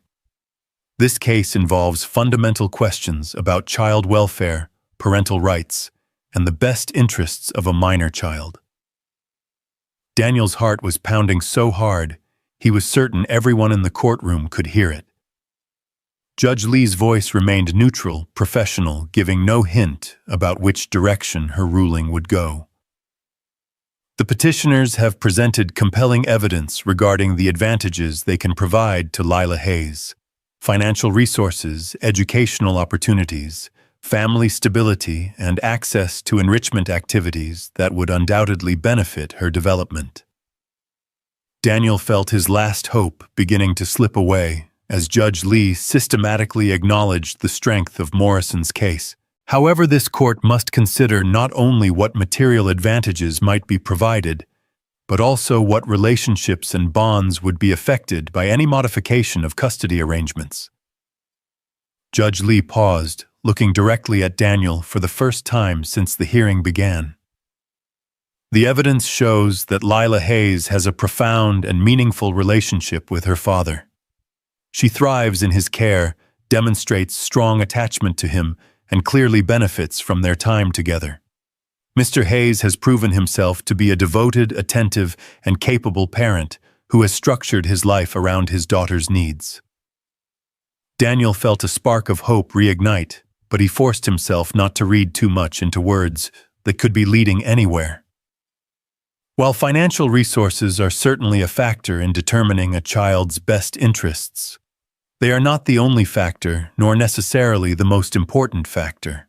This court must balance material advantages against the intangible, but equally vital benefits of maintaining strong relationships with both parents. Judge Lee opened her folder and began reading from what was clearly a prepared statement. "After careful consideration of all evidence presented, this court finds that the current custody arrangement serves Lila Hayes' best interests and should be maintained. The petition for modification of custody is hereby denied." The words hit Daniel like a physical force, and for a moment he wasn't sure he'd heard correctly. Around him, the courtroom erupted in a buzz of conversation as reporters scribbled notes and spectators reacted to the unexpected ruling. "Furthermore," Judge Lee continued, "this court finds that both parents clearly love their daughter and want what's best for her. While the petitioners can provide certain material advantages, the respondent has demonstrated exceptional commitment to his daughter's well-being and has created a loving, stable environment in which she thrives." Morrison immediately rose. "Your Honor, I respectfully request that the court's reasoning be clarified. The evidence clearly showed." "Mr. Morrison, my reasoning is clear. This court will not remove a child from a loving, capable parent simply because another household can provide greater financial resources.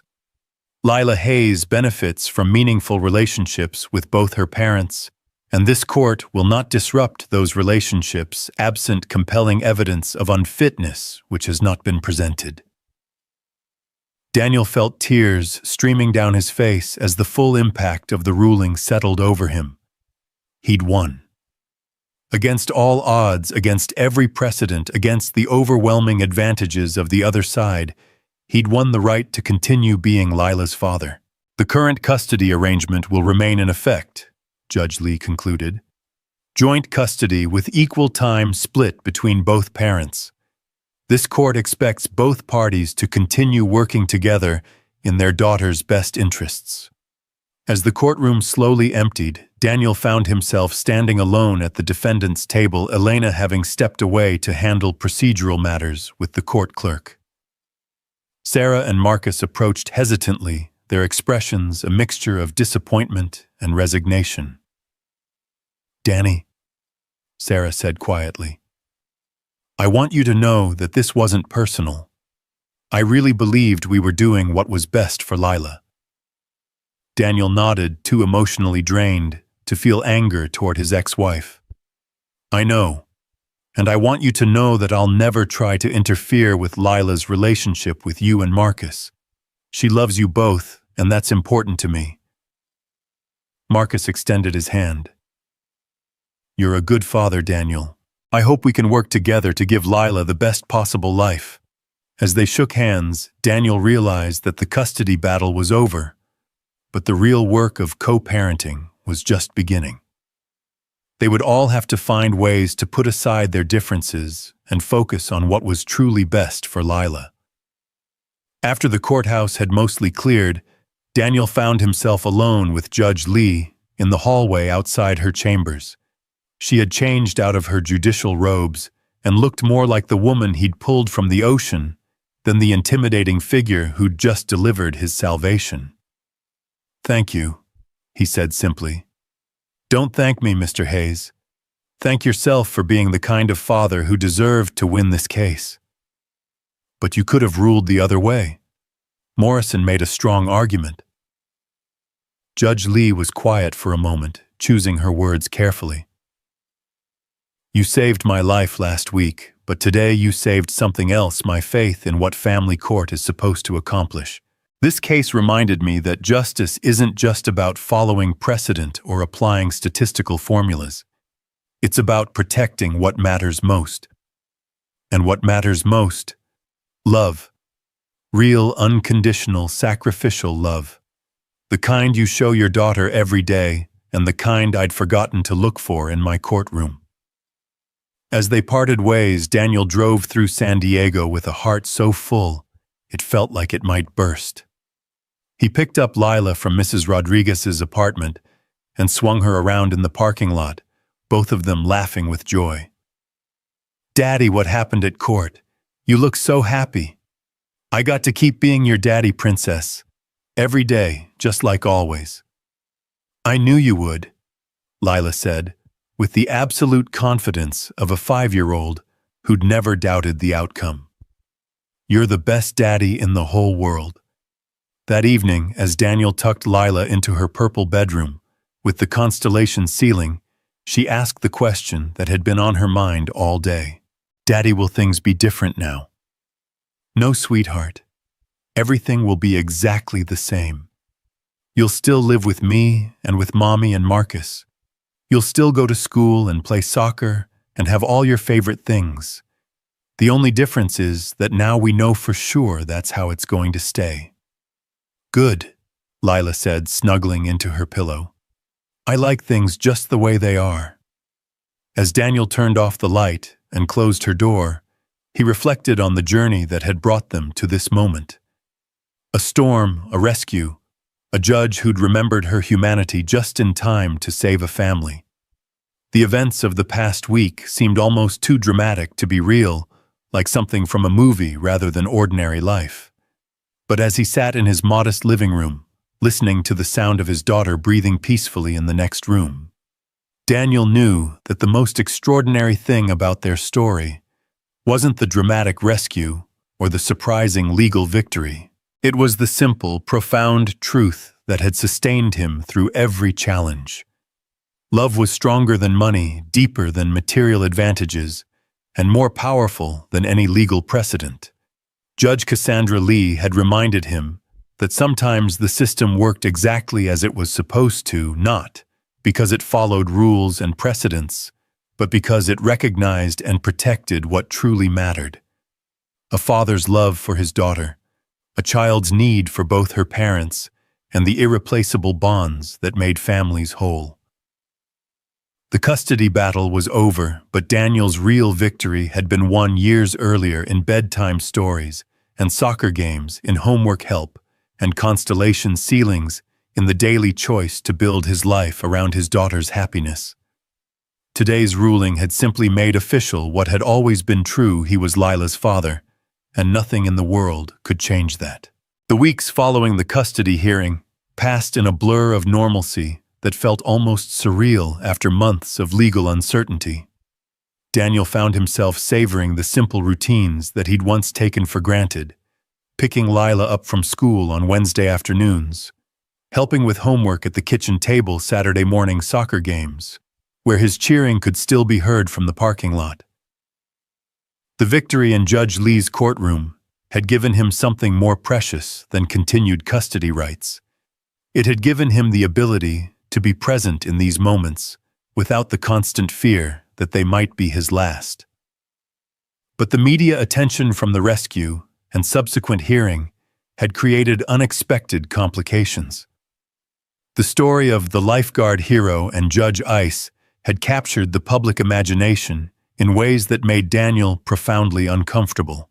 Local news stations wanted interviews, social media had turned him into a hashtag, and complete strangers approached him on the beach to congratulate him on his legal victory. "Daddy, why did that lady want to take a picture with us?" Lila asked one morning as they walked to school, referring to a well-meaning woman who'd recognized Daniel from the news coverage. "Some people think what happened in court was interesting, Princess. But it's not really anyone else's business except ours." The attention had also affected Judge Cassandra Lee, though in more professional ways. The Judicial Ethics Board had launched a formal review of her decision to remain on the Hayes case, questioning whether her personal connection to Daniel had compromised her objectivity. Conservative legal blogs criticized her ruling as emotional rather than precedent-based, while progressive commentators praised her for prioritizing human relationships over financial advantages. Daniel learned about the ethics investigation from Elena, who'd called him on a Tuesday evening 3 weeks after the hearing. "They're not questioning the legal merit of her decision," Elena explained. "Your case was stronger than any of us realized once all the evidence was properly considered. But they're reviewing whether she should have recused herself from the beginning. What happens if they decide she made the wrong choice? Worst case scenario, your custody ruling could be overturned and the case would be assigned to a different judge for retrial. The possibility that their victory might be stripped away on procedural grounds felt like a cruel twist of fate. Daniel had saved Judge Lee's life, she'd saved his family, and now the very system they'd both served faithfully was threatening to punish them for choosing compassion over bureaucracy. That same week, Daniel received an unexpected phone call from Judge Lee herself. "Mr. Hayes, I hope I'm not overstepping by calling you directly. I wanted you to know about the ethics review, and I wanted to apologize if my decision to stay on your case has created additional stress for your family." "Judge Lee, you don't owe me any apologies. You did what you thought was right." "I did what I knew was right. But the system doesn't always reward doing the right thing, as you've learned firsthand." They arranged to meet at a coffee shop in Mission Hills, far from the courthouse and the beach, where their lives had first intersected. Judge Lee looked tired when she arrived, the weight of professional scrutiny evident in the lines around her eyes. "The ethics board will make their decision within the next 2 weeks, she said after ordering her coffee. "I want you to know that regardless of what they decide, I stand by my ruling in your case. The evidence supported maintaining your custody arrangement, and the law supports protecting strong parent-child relationships. What will happen to you if they find that you made the wrong choice?" Judge Lee was quiet for a moment, stirring her coffee with the same mechanical precision Daniel remembered from their conversation weeks earlier. Best case, a formal reprimand in my file. Worst case, removal from the family court bench. Daniel felt a sick weight settle in his stomach. Because you refused to take my daughter away from me. Because I chose to see the human beings behind the case file instead of just following statistical precedent. Some of my colleagues think that was a mistake. Do you think it was a mistake? Judge Lee looked directly at him, and for a moment Daniel saw not the intimidating figure from the bench, but the vulnerable woman he'd pulled from the Pacific surf. Mr. Hayes, I've been a judge for 8 years. I've made hundreds of decisions that affected families, and I've followed established precedent in almost every case. I earned my reputation as Judge Ice by prioritizing legal consistency over individual circumstances. She paused, choosing her words carefully. But in all those years, I never once had a parent stop me in the grocery store to thank me for keeping their family together. I never once had a child draw me a picture showing their happiness. I never once felt like I'd actually made someone's life better instead of just applying legal formulas. What are you saying? I'm saying that if choosing to see you as a devoted father instead of just a case number costs me my position on the family court bench, then maybe that bench needs a different kind of judge anyway. Their conversation was interrupted by the arrival of a young woman Daniel didn't recognize, mid-20s, professionally dressed, carrying a recorder and notepad. Judge Lee, I'm Rebecca Martinez from the San Diego Union Tribune. I was hoping I could ask you a few questions about the Hayes custody case and the current ethics review. Judge Lee's expression immediately shifted back to professional neutrality. I have no comment on pending ethics proceedings, Ms. Martinez. But surely you can discuss the legal precedent for your ruling. Some legal experts are calling it a landmark decision that prioritizes emotional bonds over financial stability in custody determinations. Ms. Martinez, I cannot and will not discuss any case that came before my bench with the media. You'll need to direct your questions through the court's Public Information Office. The reporter turned to Daniel. Mr. Hayes, how do you feel about the possibility that Judge Lee's career might be damaged because of her decision? In your case, Daniel looked at Judge Lee, then back at the reporter. I feel like a woman who dedicated her career to protecting families shouldn't be punished for doing exactly that. After the reporter left, Judge Lee and Daniel sat in uncomfortable silence for several minutes. Finally, she spoke. I shouldn't have involved you in this situation. The ethics review is my responsibility, and you shouldn't have to carry the burden of my professional choices.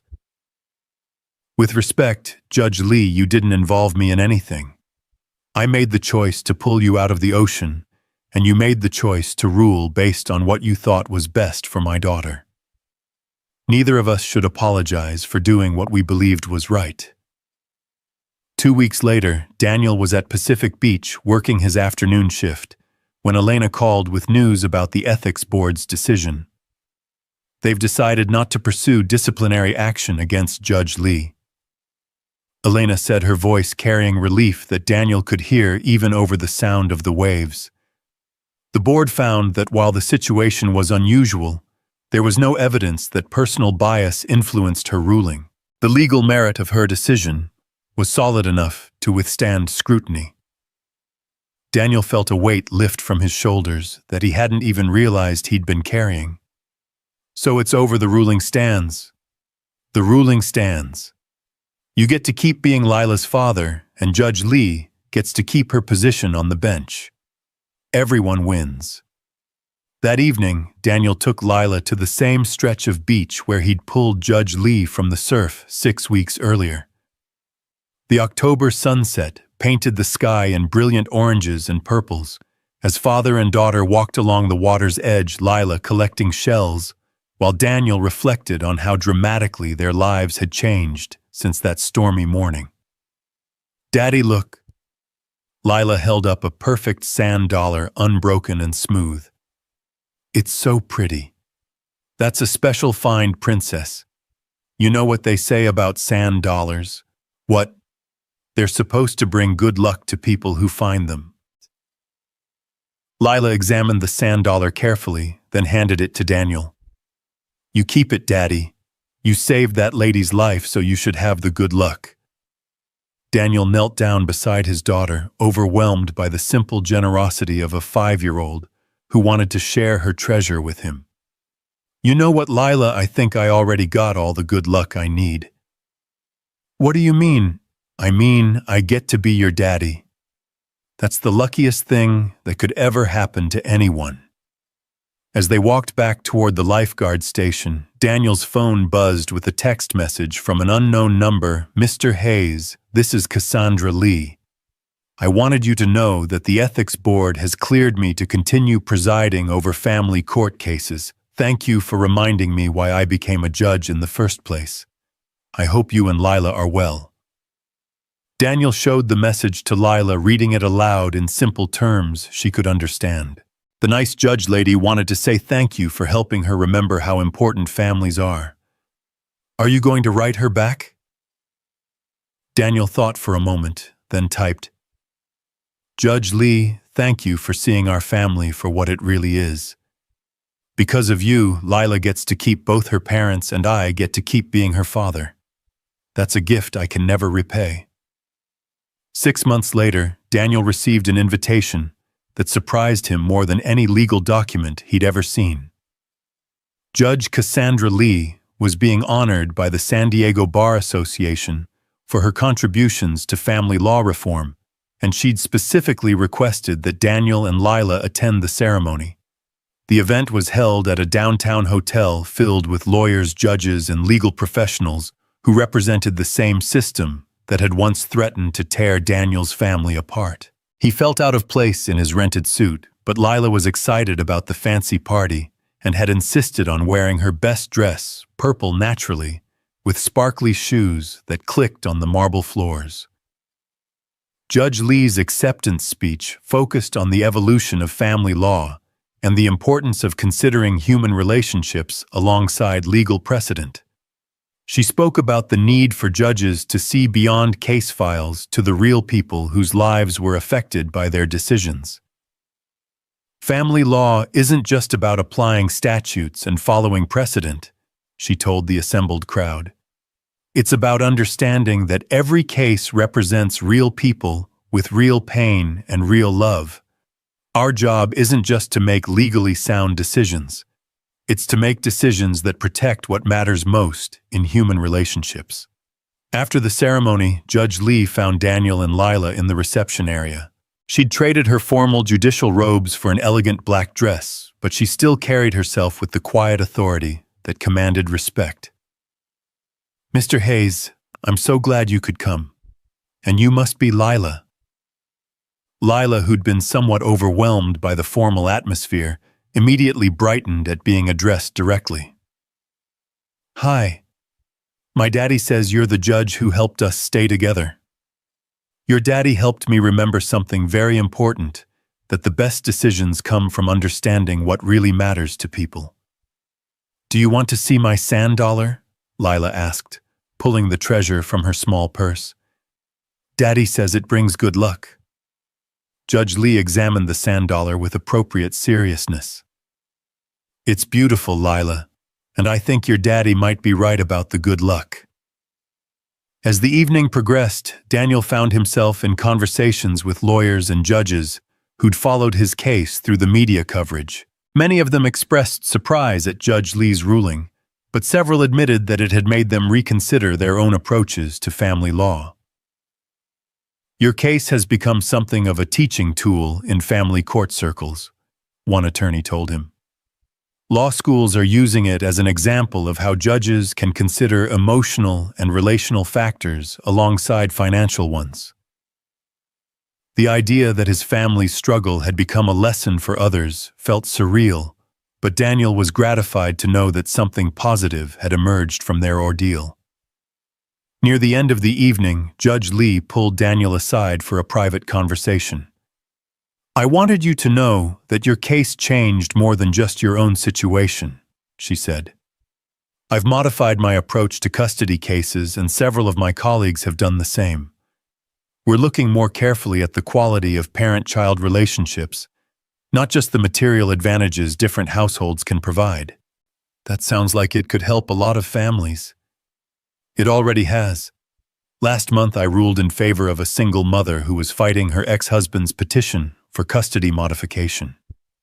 2 years ago, I probably would have ruled differently, focusing on his superior financial resources rather than the strength of her relationship with their children. Judge Lee paused, watching Lila, who was entertaining a small group of lawyers with her explanation of how soccer cleats worked. You know, Mr. Hayes, when I was lying in that hospital bed after you pulled me from the ocean, I kept thinking about the moment when I stopped breathing. In that instant, none of my professional accomplishments mattered. My judicial reputation didn't matter.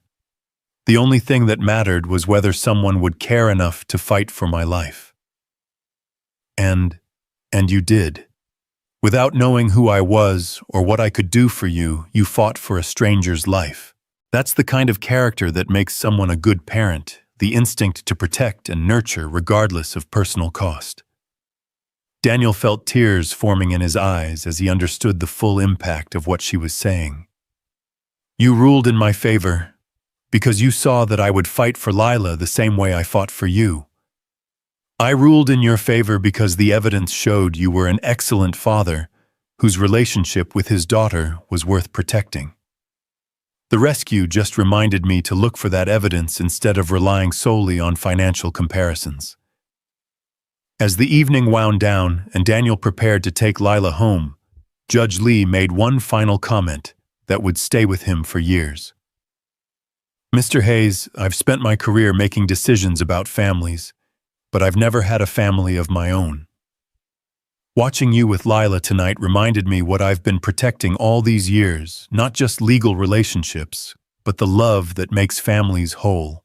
2 years later, Daniel received another unexpected phone call from Judge Lee, but this time the news was personal rather than professional. She was engaged to be married to Dr. Martinez, the physician who'd treated her after the rescue, and she wanted Daniel and Lila to attend the wedding. I know it might seem strange to invite you to such a personal event, she said during their phone conversation. But you were there at the beginning of this new chapter in my life, and it wouldn't feel complete without you. The wedding was a small, elegant affair, held at a beachfront restaurant in La Jolla. Judge Lee, now Dr. Cassandra Martinez, looked radiant in a simple white dress, her face glowing with happiness that Daniel had never seen during their courthouse encounters. During the reception, she and Dr. Martinez announced that they were planning to adopt a child, having been matched with a pregnant teenager who'd chosen them as parents for her baby. We're nervous and excited and terrified, Dr. Martinez admitted to Daniel. Cassandra keeps saying she's spent years making decisions about other people's children, but she's never actually raised one herself. Daniel watched Judge Lee Cassandra as she danced with her new husband, and he could see the same fierce protectiveness in her eyes that he recognized in himself when he looked at Lila. She would be a good mother, he realized, because she'd learned to see children as individuals deserving of love and protection, rather than just legal categories. As the evening progressed, Lila, now 7 and increasingly confident in social situations, approached Cassandra with characteristic directness. Mrs. Judge Lady, are you going to have a baby? Cassandra knelt down to Lila's eye level, smiling at the formal title. We're going to adopt a baby sweetheart. That means we'll love and take care of a baby whose birth mother can't raise him herself. That's really nice, Lila said seriously. Babies need people to love them. My daddy says love is the most important thing in the whole world. Your daddy is a very smart man. I know. He saved your life and you saved our family. You're both heroes. The simple statement, delivered with the absolute certainty of a 7-year-old, captured the truth that had connected their lives for over 2 years.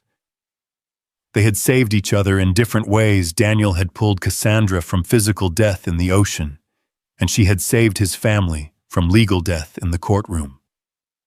5 years after the rescue, Daniel stood on Pacific Beach watching Lila play in the surf under his careful supervision.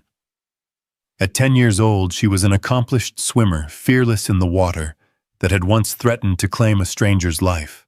The custody arrangement that Judge Lee had preserved continued to work well. Lila thrived, splitting her time between both parents, secure in the knowledge that she was loved by everyone in her extended family. Sarah and Marcus had eventually become true partners in co-parenting, and their initial antagonism had evolved into mutual respect and shared commitment to Lila's well-being. Marcus attended her soccer games alongside Daniel, and they developed an unlikely friendship based on their common devotion to the little girl who called them both Dad in different ways. Judge Cassandra Martinez had indeed become a mother, adopting not just one child, but eventually 3 siblings whose birth parents had been unable to care for them. Her transformation from Judge Ice to devoted mother had become legendary in family court circles, inspiring a generation of judges to consider the human impact of their decisions. She'd also established a foundation that provided legal assistance to single parents, fighting custody battles, ensuring that financial limitations wouldn't prevent devoted parents from maintaining relationships with their children. Daniel served on the foundation's board, using his experience to help other families navigate the complex intersection of law and love.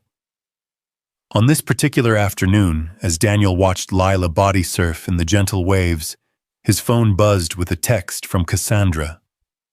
"Daniel wanted you to know that I just ruled in favor of a single father in a custody case that was remarkably similar to yours. The other side had more money, but he had more heart. Some lessons never get old." Daniel smiled as he typed back, "Some rescues keep paying forward. Glad to hear it." Speaking of which came her response, "Miguel's soccer team is playing Lila's team next weekend. Think they're ready for the Hayes family cheering section." Daniel laughed out loud, remembering the first time Cassandra had heard his legendary game day enthusiasm. Her son Miguel, now 8, had inherited his adoptive mother's serious nature, but had developed his own passion for soccer that rivaled Lila's. "Tell Miguel we'll try to keep the noise level down to a dull roar. He wouldn't have it any other way. These kids have learned that being loved loudly is better than being loved quietly." As the sun began to set over the Pacific, painting the sky in the same brilliant colors Daniel remembered from the morning of the rescue, Lila ran up from the water's edge, her hair dripping and her face glowing with happiness. "Daddy, did you see that wave I caught? It was huge." "I saw it, Princess. You're getting braver every day." "That's because you taught me not to be scared of the water. You said the ocean can be dangerous, but it can also be beautiful if you know how to respect it." Daniel pulled her into a hug, marveling at how much wisdom his 10-year-old daughter had absorbed from their years of beach visits and swimming lessons. She understood in the intuitive way that children often did that the same waters that had nearly claimed Cassandra's life had also brought their family the salvation they'd needed. "Daddy, can I ask you something?" "Always." "Do you think things happen for a reason? Like, do you think you were meant to save Judge Cassandra so she could help us stay together?" Daniel considered the question seriously, as he always did when Lila asked about the big mysteries of life. "I think sometimes good people make good choices, and those choices create opportunities for more good things to happen. I don't know if it was meant to be, but I'm grateful it worked out the way it did." "Me too. I like having both my families, and I like that Judge Cassandra became our friend." As they walked back toward the lifeguard station, where Daniel still worked now, as a supervisor training younger lifeguards, Lila spotted something in the sand near the water's edge. "Daddy, look." Another sand dollar. This one was smaller than the first one she'd found years earlier, but just as perfect and unbroken. She held it up to the setting sun, examining it with the same careful attention she'd given her first discovery. "What do you think this one means?" she asked. Daniel smiled, remembering their conversation about sand dollars and good luck from years earlier. "I think it means that good things keep happening to people who take care of each other. Should we give this one to Judge Cassandra? She helped take care of us." The suggestion was so perfectly Lila generous, thoughtful, and intuitive about the connections between people that Daniel felt his heart swell with pride. "I think that's a beautiful idea, Princess." The next weekend at Miguel's soccer game, Lila presented the sand dollar to Cassandra with a ceremony that drew the attention of parents from both teams. "This is for you," Lila announced, "because my daddy says sand dollars bring good luck, and you brought good luck to our whole family." Cassandra accepted the gift with the solemnity it deserved, understanding that in Lila's world, sand dollars were precious treasures to be shared only with the most important people. "Thank you, Lila. I'll treasure this always." "Do you know what the best part is?" Lila continued, unaware that she had an audience of amused parents. "Now we both have sand dollars, so we both have good luck, and we can share it with other people who need help." Daniel watched the exchange from the sidelines, marveling at his daughter's ability to distill complex relationships into simple truths. In her 10-year-old wisdom, she'd identified exactly what had made their story special, not the dramatic rescue or the legal victory, but the way good fortune had been shared and multiplied among people who cared for each other. As Miguel's team scored their first goal and the crowd erupted in cheers, Daniel found himself thinking about the journey that had brought them all to this moment. A storm, a rescue, a custody battle, and years of friendship that had grown from the most unlikely beginning. None of it had been planned or expected, but all of it had led to this two families cheering together for their children, connected by bonds that transcended legal relationships or biological ties. Judge Cassandra Martinez caught his eye from across the field and raised her coffee cup in a small salute. Daniel raised his own cup in response, a simple gesture that acknowledged everything they'd been through together, and everything that had grown from that single moment of choice in the Pacific surf. The game continued around them, children pursuing their dreams on the grass, while parents celebrated every small victory and offered comfort for every minor defeat. It was Daniel realized exactly what family was supposed to be: not perfect, not always easy, but always there when you needed it most. As the final whistle blew and Miguel's team celebrated their victory, Lila ran over to Daniel with grass stains on her uniform and joy written across her face. "Daddy, Miguel's mom says we can all go get ice cream together. Can we please?" Daniel looked at the mixed group of parents and children, former strangers who'd become extended family through the simple act of showing up for each other week after week, game after game. "Of course, Princess, that sounds perfect." And it was perfect in the imperfect way that real life was perfect, messy and complicated, and full of unexpected connections that turned strangers into family, and moments of crisis into opportunities for grace. Years later, when people asked Daniel about the rescue that had changed his life, he would tell them that the most remarkable thing wasn't pulling a drowning woman from the ocean. The most remarkable thing was learning that sometimes when you save someone else, you end up saving yourself.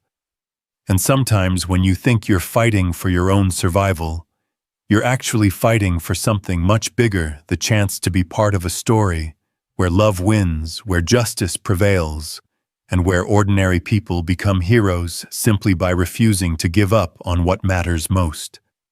The Pacific Ocean continued its eternal rhythm, against the shore, indifferent to human drama, but somehow central to this story of rescue and redemption. In its depths, it had nearly claimed a life. On its surface, it had tested the courage of a man who chose to risk everything for a stranger. And on its beaches, it had provided the setting for a friendship that would last a lifetime. Some stories end with dramatic revelations or surprising twists. This one ended with something better. The quiet satisfaction of a life well lived, a family preserved, and the knowledge that sometimes the most extraordinary thing about ordinary people is their capacity to save each other. Daniel Hayes never stopped being a lifeguard, and he never stopped being grateful for the storm that had brought Judge Cassandra Lee into his life. Because on that gray October morning, when he dove into the surf to save a stranger, he'd had no idea that he was really diving toward his family's salvation. The rescue was over, but the story it had started would continue for generations. In the children who learned that love was stronger than money, in the judges who remembered to see people instead of case files, and in the simple truth that heroes don't wear capes. They carry their children through storms, they dive into dangerous waters for strangers, and they never ever give up on what matters most.